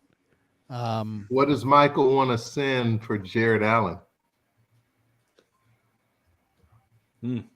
Kuminga, probably. I think the way this chat works, you can't really communicate back to them like that. But no, I'm just joking. We'll see. He can jump in. Michael, you've been asked a question. Fire Would back. you trade Jonathan Kuminga and Moses Moody for Jared Allen? See, Jared Allen makes $20 million, so it's not a lot compared to what Kuminga is going to make more than that. Yeah, they'll throw you Ty Jerome back in the deal. I'd do that. I'd probably do that. Let's see. man. Ty Jerome's only making $2.5 million. Yeah, but he's on an expiring contract though. Yeah, he's So going to. he's free agent. Did we get this one yet? First time since 2003, the same city gets number one. Thoughts? Yeah, with the Dallas Mavericks got the first pick in the NBA draft, and what the Dallas wins. the WNBA team did too. Oh my God! Seriously, are you kidding me? They both did. Kid Trickster, get free agent forward Miso Hornet, star player. Yeah, I've heard of Misa Hornet. I've loved him a long time. Yeah. Here's another. I was player sitting that- around watching Arsenio Hall. Here's a player that would be of possible. I miss, by the Miso way, Hornet. Arsenio Hall. How great was the Arsenio Hall show back in the day? I mean, seriously, think about what our options are at night now. If Arsenio Hall was still doing his thing right now, he would be killing it. He would be absolutely killing it. Arsenio Hall came to Cobb's, and to do promotion and sell tickets, he came into the studio, invited me to the show. I went. He was great. And then we went upstairs afterwards, and Arsenio Hall could not have been cooler to my wife and I. He was phenomenal. What a great guy Arsenio Hall was. Where was this? Cobb's Comedy Club right here in San Cobb's. Francisco. Yeah, He was that's in awesome, Cobb's, man. And That's Arsenio awesome. was nice, and I told him, I said, look, man, I was right on that generational edge who grew up worshiping Letterman and Carson, Yes. but then came you, and you were everything that they could not be. And I was I told him, I said, if you did 1,000 shows, I watched 950 of them for sure. I think I would have to say Arsenio Hall had the coolest looking set They did. of any show ever, maybe. I mean, he had the coolest looking set. I don't know how he had the coolest looking set, but he seemed like he had the coolest looking set. Everybody wanted to come on his show. That was cool. I mean, it was a great looking set. It was an incredible looking Hey, set. let me ask you guys this: with Cleveland being eliminated, kind of, in a way. They had such a great year. What did they win? Like 67 regular season games, something like that. Yeah. Would they consider parting ways with a Darius Garland, or do you think he's a keeper, like a guy that they would never consider trading? I don't think they're coming He's an off all-star. Darius Garland. He's an all-star guard. Because he's the kind of point Got a guard that would be. $200 million deal. He's making 30. He's making 36 million a year, almost 37. Thinking you Kuminga pods and a pick or two, and get Garland to run the offense and Steph be the off guard.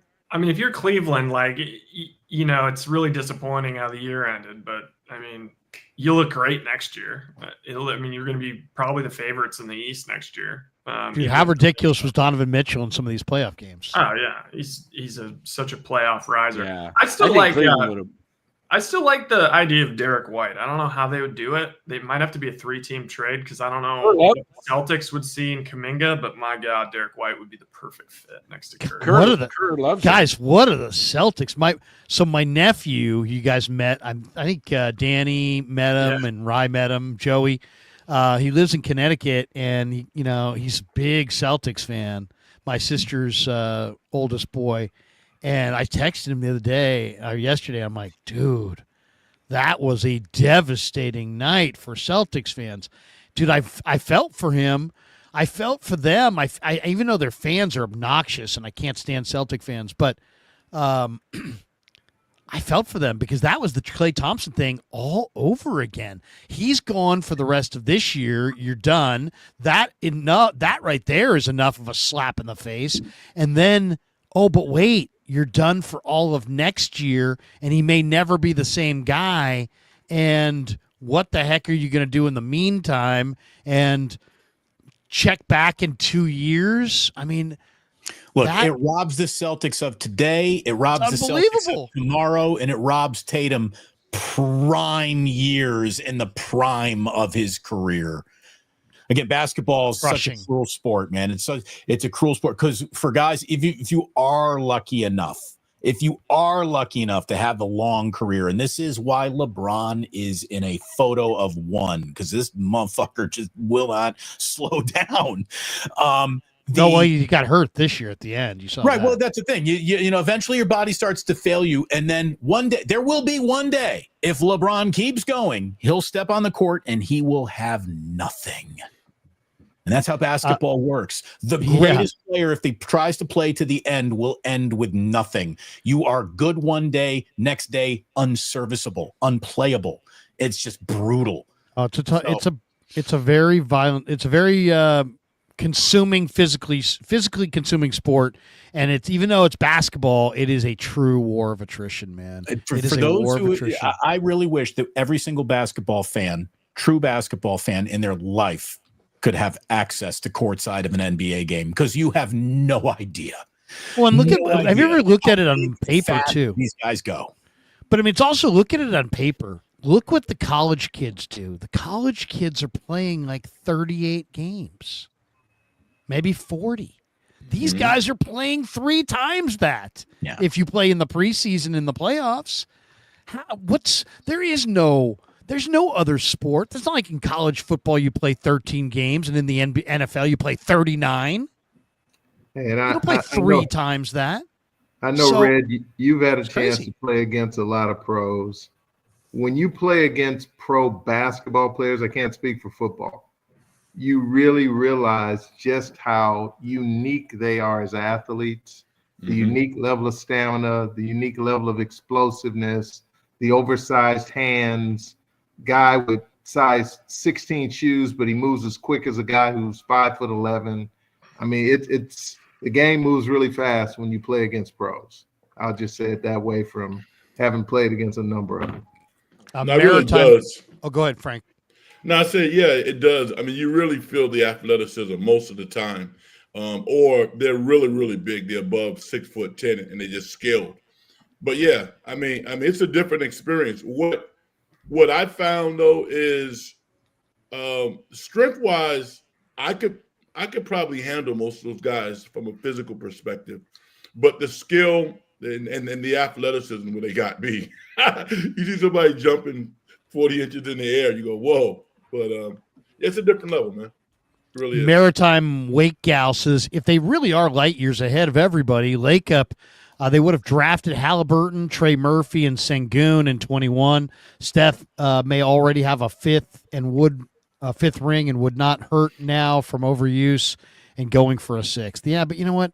Though that would have taken tremendous personnel chops, and they didn't have it. I will say, I did before that draft was singing the praises of Sengun and Trey Murphy. I'm just saying. NBA Elias says Joe will pay Warriors are worth $8 billion. Yeah, I mean, I don't think there's any question. The one thing about Joe Lakeup, he absolutely will cut the check, whatever it is, to get them where he thinks they need to go. I don't doubt that at all. I've never called him cheap. Is that Hong Kong money? Nato Santo throwing 78 Hong Kong. Damon, I was sorry that you were in I Tokyo. was in Japan. You're close, but no cigar. No cigar. No cigar. Thank you, though, sir. Golden State 49ers sounds like the NFL new uniform thing. Kind of, I could see something going on. If they screw with the Niner uniform, I absolutely will go crazy. By the way, that's $10. By the way, I just went to the conversion. 78 Hong Kong. I did too. $10. $10. Yeah. Thank I was you. just looking Thank at you. I was just looking I at would have that, too. preferred the 78, but I very much like the 10, and thank you. Yeah. Golden State 49ers, shout out to my computer. Shout out to Ryan Dan for their growth. Wow. Danny, can you take off that hat? Can we see the growth? There's nothing under there, man. No, he I says look there's like Frank growth. and Carl. He said there's growth. Frank and Carl. It's like I'm in a meeting with Lee Hammer all of a sudden. Hey, Take we that could off. we could If do. you knew that Rye and Dan were both completely bald 6 weeks ago, and now Rye is looking. I mean, look at that. Hey, Rye, that's that looks so real, Rye. I mean, it's just unbelievable. we could play. I'm just so happy for you. Hey, just remember, Dan, the look just looks better on a black guy. I mean, the Bosley group really. I mean, we got to thank all of them. I think we should set up a GoFundMe for Dan to go to Turkey. There we go. I'd love to see Dan with some flow. Turkey. Yeah, seriously, long flowing mane. Shout out to Ryan and Dan for their growth. Been watching for the last few years and can see they not only enjoy themselves but take it serious, or maybe don't take it too serious. How about that? Well, thanks. MSQ, but no, Dan and Rye. We have a name for them. They are the OGs of the Krug Show. If you want the number one pick, all you need to do is trade your superstar to LA. LOL, for example. Yeah, we know CP3, AD, Luca. Thoughts? And is the lottery rigged? You know, it's so funny. I watch all those ESPN shows, right? I'll watch PTI. I like Kornheiser. I like Wilbon. I like the Around the Horn with those people that I usually can't stand, including Woody Page. It's like, dude, retire already. My God. He's got like one eye open, and he looks like he's dying. He looks awful. I mean, Woody Page, sit it out. Say, hey, you know what? Let maybe get somebody else in there. I love those shows, but I have no respect for them because not one single ESPN person would even take one single step in the direction of the lottery being won by the Dallas Mavericks is the worst optics in the history of optics for credibility connected to the lottery. I mean, my goodness, they're all the most opinionated, jaded, cynical group of people of all time, but because the NBA is connected to ESPN, not one of them even suggested, not even indirectly. How about this? What do you think about the lottery? Really? Just like all you got to do is just kind of suggest that that you didn't like it or you thought it didn't lack credibility. Not one of them. I mean, what a bunch of cowards. What a bunch of, yes men. I mean, it just shows where their bread is buttered. It's like you can't even joke about this. That's how there's possibility that it was a terrible cover up, because none of them want to touch it with a 10-foot pole. I've never seen them do that. I think there are enough independent media members who do watch it, who, if there were something afoul, they would report it. I don't think it's rigged. However, there is no sport in the world that does a worse job at convincing people it's not rigged. And then when I saw a stat today about so the Dallas Mavericks just overcame, incredible odds. They had a 1.8% chance to finish number one, and they did it. Orlando in 93 had a 1.52% chance and did it. The Bulls in 08 had a 1.7% chance to do it. So we've had, the fact that there would be three teams with you're right. You're right. It's not a mathematical impossibility. You're right. Right. But the fact that there are three teams who had less than 2%, who all did get it within a 30-year window, the odds of that happening are in the trillions. I mean, in the trillions that number would come home three times over the course of 3 decades. So that's where the NBA has, this isn't about, geez, that Patrick Ewing envelope was red hot and the rest of them were cold.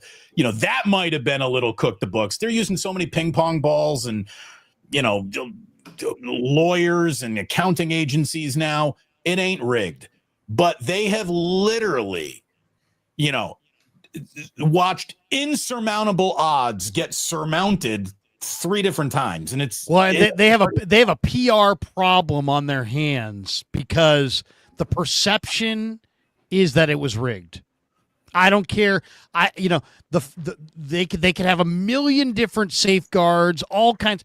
The accounting agency attached to it.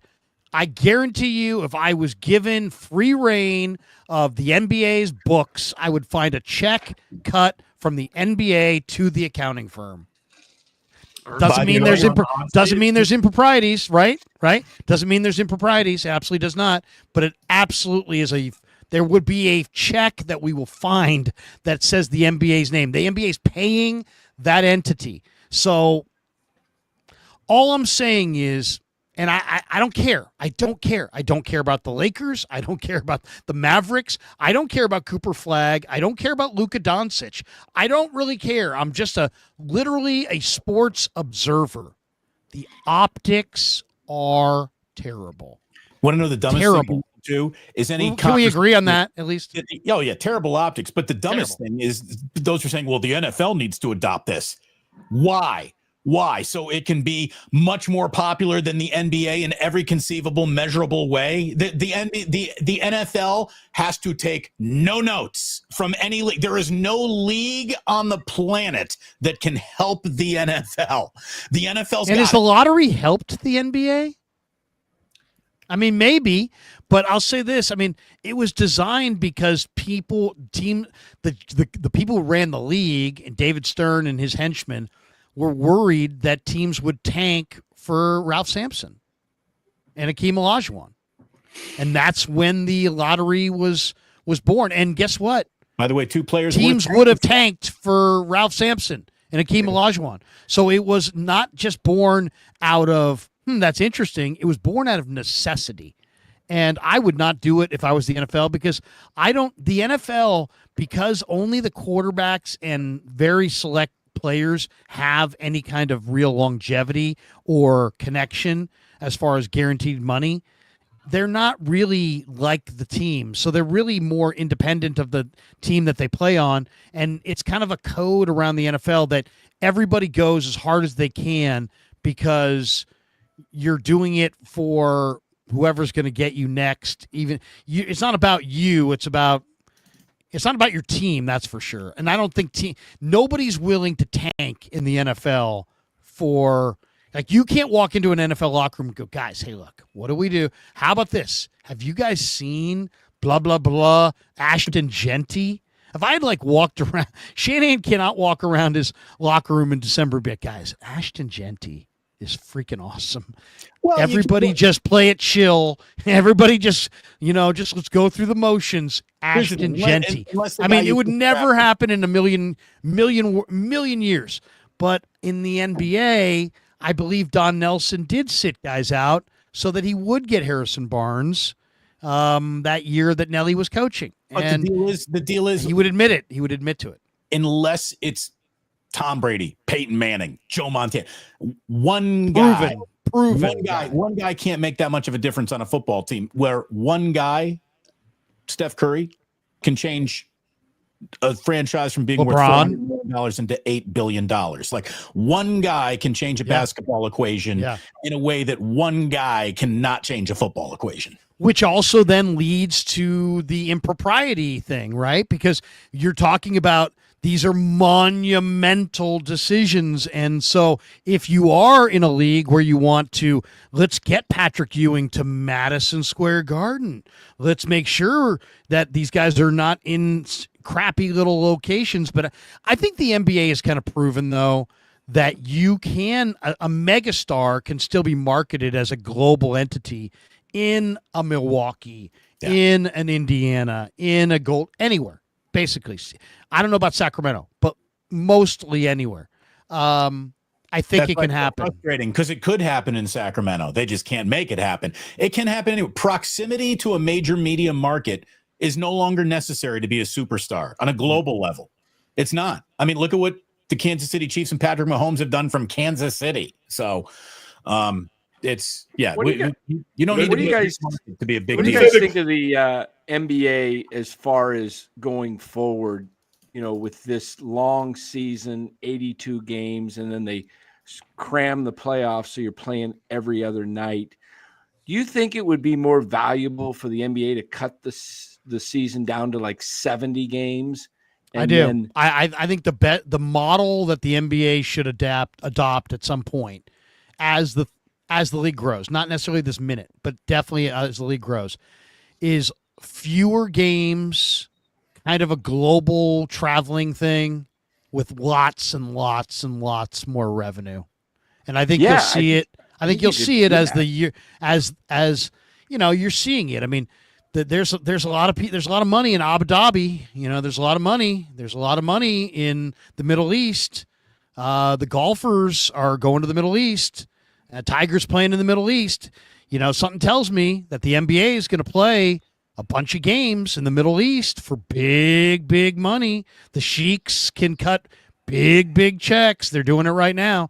So I would say there's no doubt that the league is going to go from what it is to a different kind of a global, I'm not saying Harlem Globetrotters thing where it's an exhibition, but more of a, I don't know. I can't necessarily even put it to words because I'm not 100% sure exactly what it's going to look like. But I would think some kind of big money global barnstorming is in the future of the NBA. Because if I ran the league, it would be about money. I think the players are all about, they're like everybody else. They're capitalists. They're about money. And once that money gets put on the table, I think you're going to have deep pockets lease regular season games to put them in their arenas, but I don't think the NBA is going to put a footprint over there. The NBA doesn't. No, I'm talking about barnstorming. Just barnstorming. The NBA doesn't need fewer games. They're making so much money off these games. They don't need fewer games. What they need is more time. They could need to start their year on October 1st and have the finals end in July. Nobody gives a shit that the finals end in June. Have them end in July. Just grow time. Have a little more rest built in. Yeah. Have 2-3 nights off be the norm in between games to get you the best product and the best players and the healthiest guys at the end of the year. They don't need fewer games. They need more time. And the time is available. It's readily available. Instead of starting on Halloween, start October 1st. But back to the number, though, the pure number, it doesn't really make sense compared to the other sports and the sports from like the sports are played at a youth level, then they're played at a grammar school level, then they're played at a high school level, then they're played at a collegiate level, junior college in between. So there is like a norm that's established. The NBA is the most irrational compared to that norm. We just discussed it. They could play 120 games. They're going to play 38 for Kentucky. That makes no sense. That they should shorten the number of games. They're beating up the players' bodies. Now, just because the players of yesteryear could do it, doesn't mean that it should still be done. You know what they're going to do? And when you look at their value, their real value is in marketing. You want to make sure that these guys do play longer. So I would say the ticket sales in the arena is a reason why, if that's the priority, then play 82. But if it's really more about the marketing, the gambling, and all the ancillary dollars, if those dollars can grow exponentially, maybe you do have a model where you could cut it down a little bit. What's going to catch up college to the NBA isn't going to be less NBA games. It's going to be more college games. You think With so? what they're paying for NIL, they're going to ask these they're going to say, you know what, everyone gets to pay 5 more games, 8 more exhibition games. You get to go to 2 more preseason tournaments, and they're going to have kids making $10 million a year on an NIL deal play 42 fucking games. You watch, it's going to happen. Hey man, Riley Leonard in the NFL made $700,000 more than Brock Purdy made with the Niners last year. So, Yeah. the NIL money, and he was hardly the number 1 paid quarterback. The NIL money in college football is significant. The NIL money in college basketball is significant, and it's become a different and better proving. It's become a better place. I think if you said to me, if I was advising my high school kid, let's say I had a freshman in high school, was an awesome NBA prospect, I would go play American college. And maybe 5 years ago, I might have said try international or try something else. But now that the NIL money's there and it's getting established and it's regulated, go get your education, get paid, learn how to manage money, enjoy college, go learn for the love of learning, and let's see if we can turn your athleticism into a career. But nobody left more money on the table than Quinn. Quinn Ewers going to the NFL was a huge business mistake. He should have transferred and gone and played at one of 30 other colleges that would have paid him $17 million to be their starting quarterback, instead of going to have a craptastic start to his career as a late round draft pick. Holy shit! It is almost 11:30. I gotta go to bed. I gotta go to bed. I got kids in the morning. They are going to be asking me for their oatmeal bars at 6:15 in the morning. You can set your alarm to it. So, Damon, good to see you, man. Have a good night, man. We'll talk to you. It was so nice to catch up with every single one of you, even you, Dan. Thank you, guys. Great to see you. Thank you so much. All right. Take care. Hey, I was thinking this NBA deal, Adam Silver has proven that he is willing to experiment with this ridiculous in-game season tournament, which is, to me, is a disaster. Why not shorten the season to like 70 games and then don't have any back-to-backs? Stretch the calendar out. Instead of having the play-in tournament at the end of the year, just have 10 teams make the playoffs, and all 10 make it. And then you have 1 play 10, 2, 9, 3, 8, etc. And the top seed in the first round gets the first 3 games at home. And then the next 2 on the road, you only got to win 3 out of 5. Just play 3 out of 5 that first round. And then when you're down to 8 teams, you go best of 7 like you're doing now. No, stretch the games where they're not every other night, but there's 2 nights off in between. And then you get a better brand of basketball. You get guys that are really, they're healthy. They're playing. Yeah, I mean, healthy. it's an idea. I mean, I think I'll just say this: there's a lot of money, there's a lot of interest, and there's a lot of ways to do it. Right? The NFL, I think, probably needs to grow rosters and that kind of thing. But I think for the NBA, they don't want to do that. They know that it's a very special league. They want to keep it elite. But I think they will kind of go from a 82 game grind to, especially as global travel becomes faster, as the arenas get built around the globe, as the interest because of the TV becomes greater. I think it's going to be a pay-to-play situation, and these countries are going to provide big money, big security, all kinds of dollars and infrastructure to bring the NBA product global more. I think the advertisers will pull for it. I think we'll see it. And I think it will make a lot of sense, and I think it'll be a good thing. We're only going to go till the top of the hour, so we're only going to go for.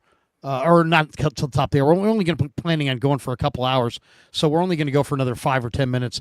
But Nato Santo asked this one. He says, "What is the champion pick for each of the people on the panel besides OKC?"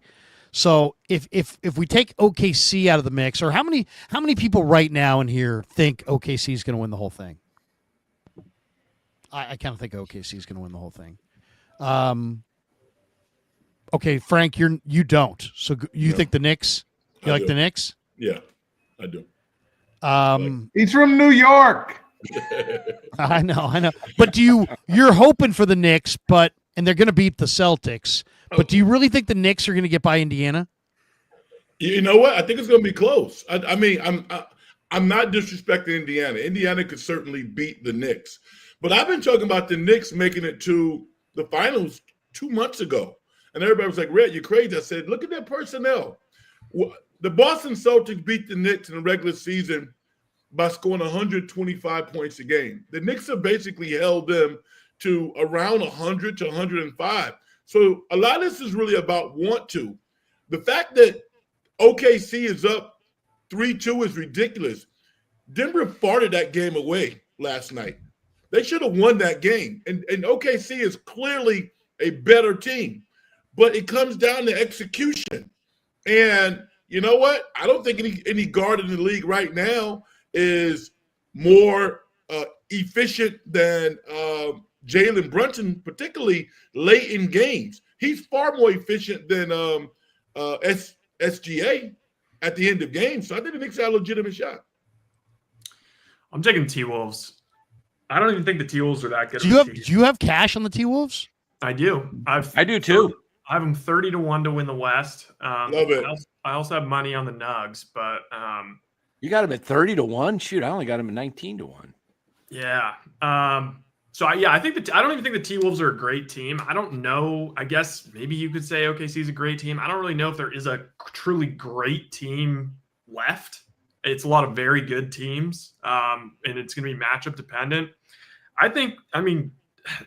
Curry getting injured was not only a gift to Minnesota in that, well, it allowed them to win the series. It allowed them to win the series in 5. Golden State really didn't take any skin off them.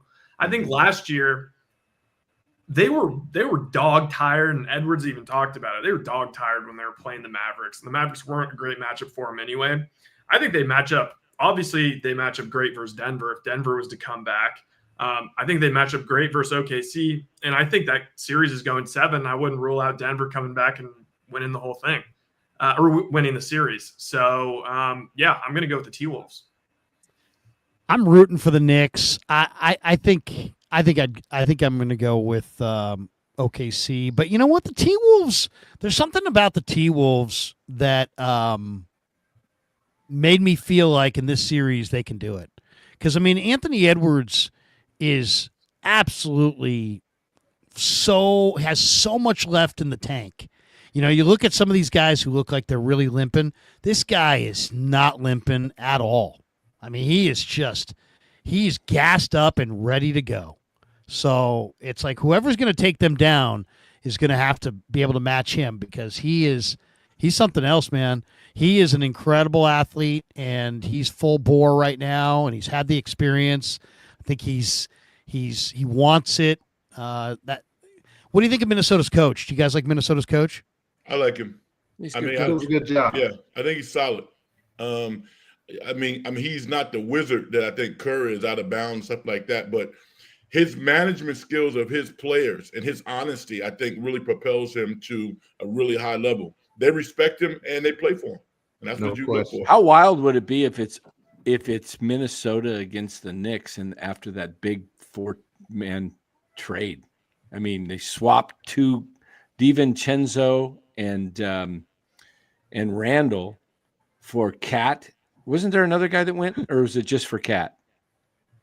Pretty much. No, it was a bigger deal, wasn't it? Was it just for Cat? Yeah. Oh, I didn't realize it was just for Cat. That was a three. I thought it was a Here's 2 for 1. the downside for the Knicks if that were to happen. Julius Randle would foul Karl Anthony Towns out of each game. He might be the dumbest defender in the league. What do you think of the way Randall played in this series, though? Randall was outstanding in this series. Yeah, I mean, he really was. He played with the rhythm of each game. He didn't try to overdo. I mean, can you imagine if he spent a summer working with Red, working on his right hand? I mean, just if he had one move over his left shoulder, he'd be the best forward in the league. Yeah. I was thinking that tonight. I mean, he has a couple of numbskull plays in him every game too, though. I mean, but he's menacing, man. That dude is tough. He's not only skilled, but he's strong as an ox. And you know what? He goes left and nobody can stop it, which is crazy. Yeah. Seeing him overpower LeBron like that in round 1 was really eye-opening. Nah, he's strong, man. Mark Graves in the house. Graves, good to see you. He says you guys can have a game of 3-on-3 hair versus skins. So we go Red, and Carl, and they're pissed because they've got Danny on their team. No, I'm just joking. He can distribute and he can hit the deep ball. So I think I put. I'll tell you right now. I'm coaching our team and I'm putting Damon on Danny right now. He's like, I'd school him. I would follow Danny Damon around. Follow Danny around. Larry knows you don't bet against me in a 3-on-3. Remember when we went to St. Louis? Yes, I do. The final four, won the 3-on-3. That was a great experience, by the way. That was a lot of fun, man. That was the 3-on-3 tournament that Allstate put together. It was really cool. Guys aren't going to win. It was pretty cool. We got pretty far too. Guys? No, it was actually a real it was a 3-on-3 tournament. Like anybody could pay to get in. And then you would have to enter a tournament in San Francisco, Chicago, New York, Philly, Boston. It was like a bunch of different cities. And so your 3-on-3 team of whoever you had, I think you had to be over 18, but there was something, you couldn't be a pro. You had to be 18. Anyway, Carl, we got a big man. Who was our big man? We got a big man who had a post game. We had a couple guys. One guy played for New Mexico State, right? Didn't we have a guy? We had a couple guys. So we had ringers, and we won at the Cow Palace over about 10. And I kind of pretended to coach. I would stand up and have a towel around my neck. But we were at the Cow Palace, and we won there.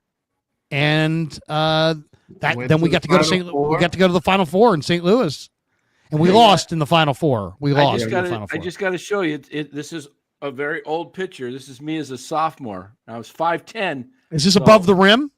Not quite, but I was up there. Oh wow! Look at you. I was That's up impressive. There. I see you. I was 5, and look at the hair, man. Look at the hair on that guy. You're man. flowing. You look like Bones Berry. Yeah, I could dunk my senior year as a 5'11" white boy. So look at you. So Danny, so you're saying that that Carl and Red should get the hell out of the way, and maybe you're going to go a little ISO, and maybe put them in the corners. Maybe you put them in the corners. Maybe they'll just be kind of wings to you're kind of the maestro. You're kind of the. You're a little bit you're like Mello, kind of like a Mello, and they're just in the corner just in case you need help. But right? You know his nickname. His nickname is Triple Threat Dan. You know that, yeah. right? How soon is this game? Because I'm having hip replacement surgery next Wednesday. 3D. Yeah. That's, you never want a point guard with hip replacement surgery coming up, or in the rear view. Yeah, I got one next week and the other one in July. So I'm not doing too great. MSQ right says, what about the 1985 lottery? Cough. Was that rigged? The 85 lottery. Refresh me. I remember the 86 draft. Patrick Ewing. Oh, yeah. And Al Adams was on the stage. Come on. The Warriors got the 7th pick. But I will say this. I mean, the Warriors, got an incredible player out of that. I Oh, mean, no question. getting Well, Chris Mullin. I mean, it was like that was pretty amazing. I mean, yeah, they were screwed over, but they still got a great player, a franchise-altering player. Unlike the next year, where they had the third pick in the draft, and they took the Grand Master D or whatever, Chris Washburn. Yeah. Chris Washburn, who was an talented. amazing, He was an talented. amazing talent. I would say one of the biggest wastes of talent, maybe in NBA history. Let me I don't say know. this: Washburn Great player. Washburn is the most talented player that I've ever played against. You played against him? I did. He's a New York guy, isn't he? Well, no. He went to North Carolina State, but No. I know he went to NC State, but I thought he was a New York City. no. no. He's from North Carolina, South Carolina, Okay. down there. But he was managed by Gus Williams, Ray and Gus Williams. They had formed a management company, so they brought him down to New York. I guess he barely went to class, and he used to play every day at the police league's YMCA on Webster Avenue in the Bronx. And I'm at Fordham, so we would go down to the the PAL and play damn near every day, kind of ramping him up, to get ready for the draft. And I was playing. I was like, holy shit, this dude 6'11". This dude was awesome. I mean, footwork galore, soft touch. And the interesting thing was, after we would play, they used to feed him White Castle. I mean, they wouldn't even give him, they'd even go eat at White Castle. And, when you start hearing about the Cadillac with like Mercedes interior and all, I was like, holy crap, this thing is not going to go real well. So he had some challenges, but in terms of basketball, he was the most talented player I've ever played against. And I played against Brad Daugherty, too. He was more talented than Brad Daugherty. Oh, no He question. was. Yeah, The guy he was an amazing talent. He just couldn't Great. put it together. Yeah. Made some bad decisions off the floor. JC Mania. Why my Kings catching strays? LOL. In due time. Yeah, there you go. In due time. What's the length on that? Bill M says the NBA lottery should only have 4 teams. The NFL, no. I agree. The NBA lottery should be. If you really don't give the 8th best team a chance to win the number 1 pick. That's what are we the change, doing here? Larry, that's the change. They're going to modify that. Got to modify it. But I think, though, you know what? I mean, this gives a red dot on these teams like Utah, who was sitting pretty going, make us great again. And no. Do your work. The Houston Rockets are not complaining. The Houston Rockets, that guy, Raphael Stone, former lawyer, went to Stanford, is crushing it. There's not a team in the NBA that wouldn't take their personnel as opposed to give me the number 1 pick.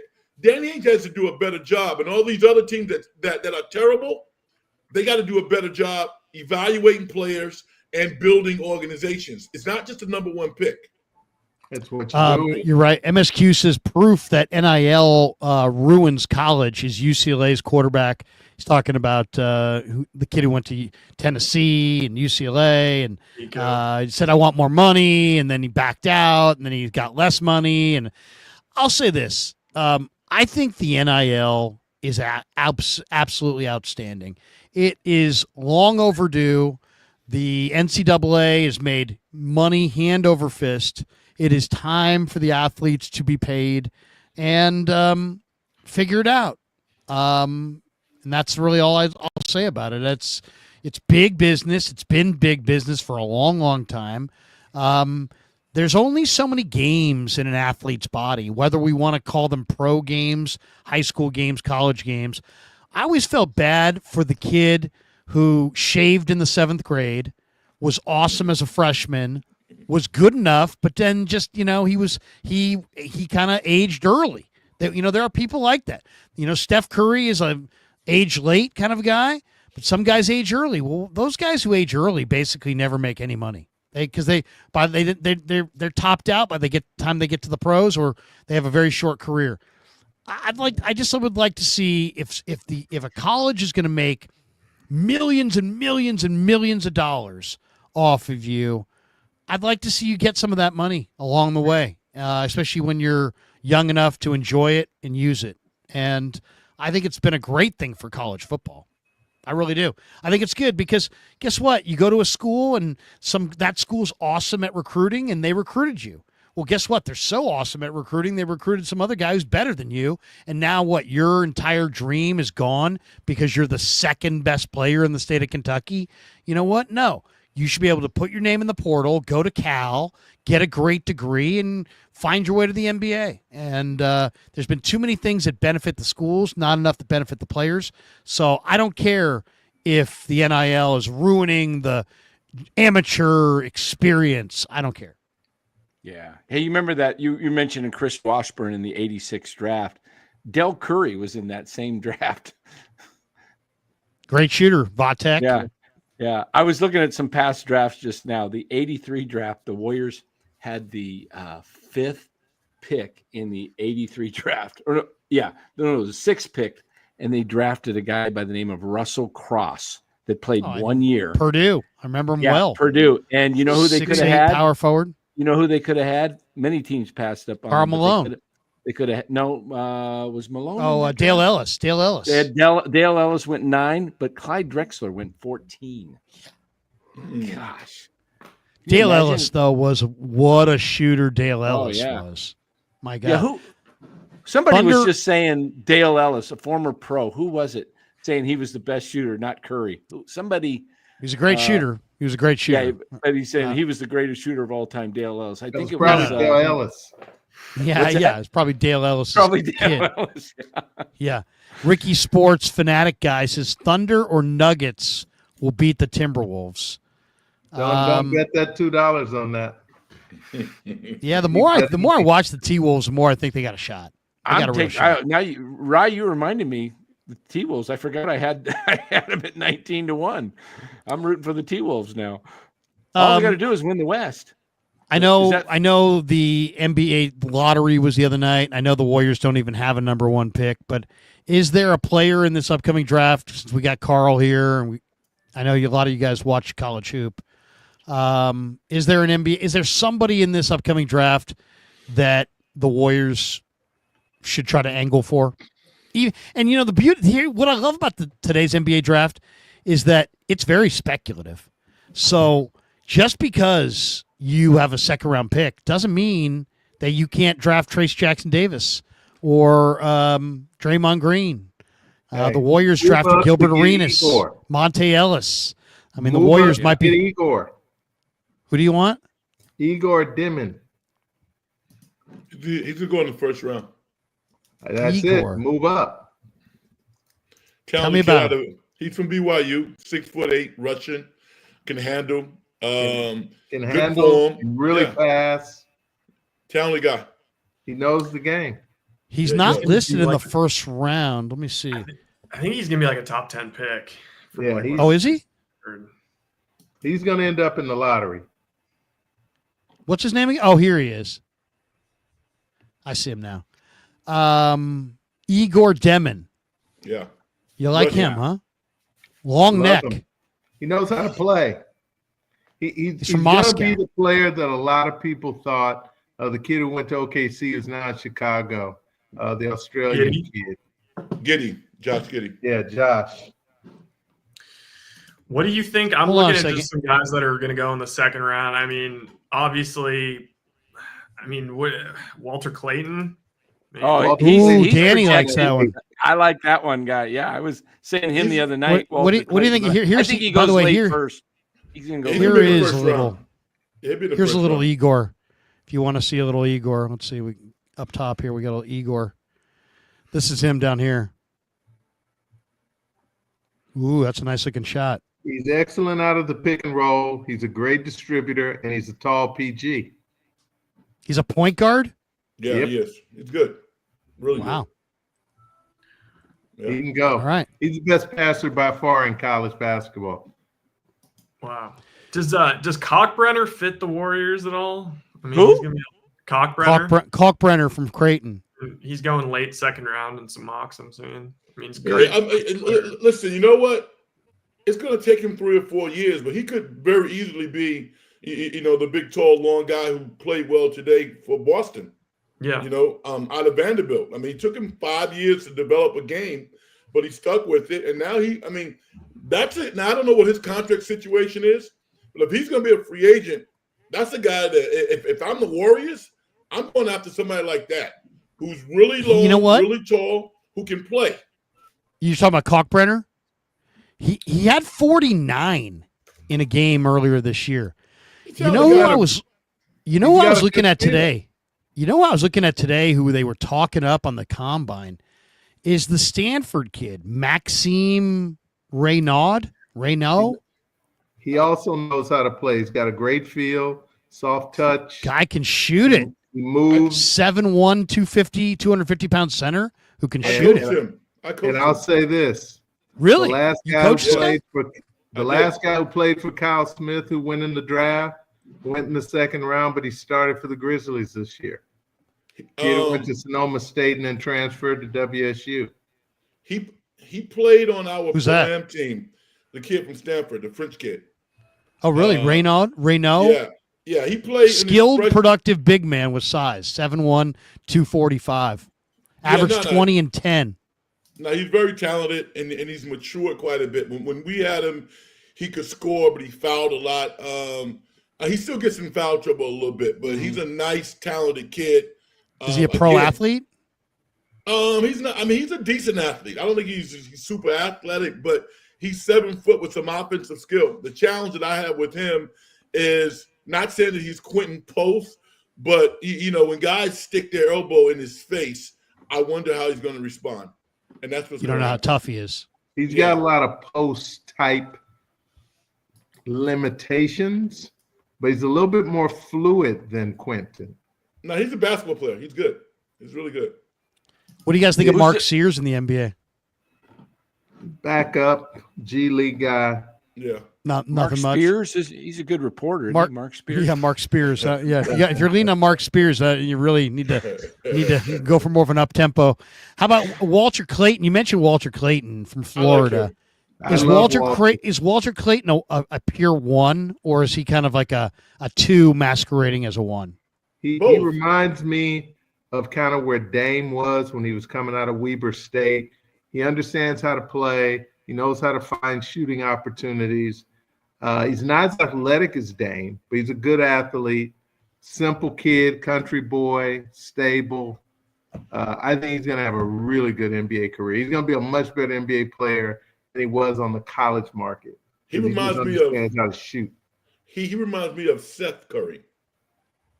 A little bit more athletic than Seth. A little bigger.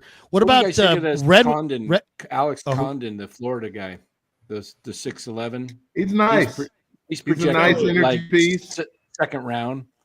6'11". He can shoot the three. Yeah, he'll be a productive NBA player over time. Should be an interesting. Frank, you were talking up Danny Wolf from Michigan the other day. 6'11", 250-pound big man with guard skills. You remember where he played before he went to Michigan? Yeah, of course. Well, I knew you knew. I didn't know if Larry knew. No. He's the NCAA tournament up that first year. He looked beautiful. That's why he ended up getting that money from Michigan. Hey, what's going on, Rye, with the Yale? What happened to the kids at St. Mary's that went to UConn? Is he washed up, or is he going to move on to another team? Talking about Aiden, whatever. Aiden Manning. Rye's the expert there. Where's he going, Rye? I actually don't know where he's going. I know he entered the portal. I don't know. I don't want to say anything, but I've heard some stuff. Okay. I don't know if it's all right. Yeah. Stick with that.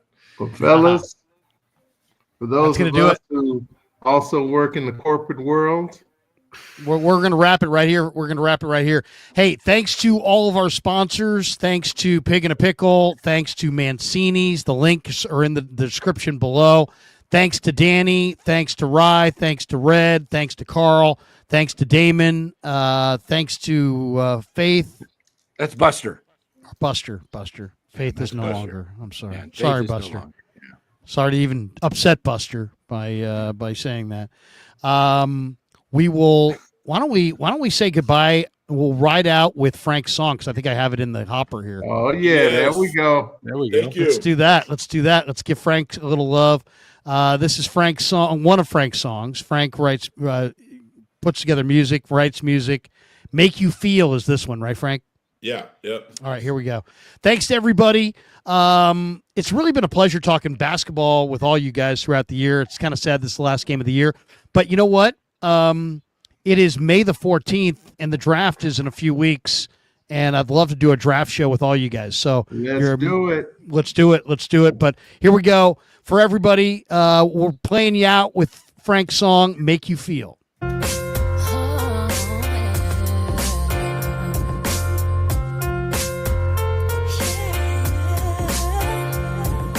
Shot at life, you think there's nothing else for you to do. This ain't a tragedy, son. I know I've seen a few. You're not responsible for somebody else's thrill. Your integrity's intact and you're still trying to climb the hill. I was a lonely man. I never thought it would come true. But sometimes in life, all you have are your dreams and you. That's when you realize that life ain't been standing still.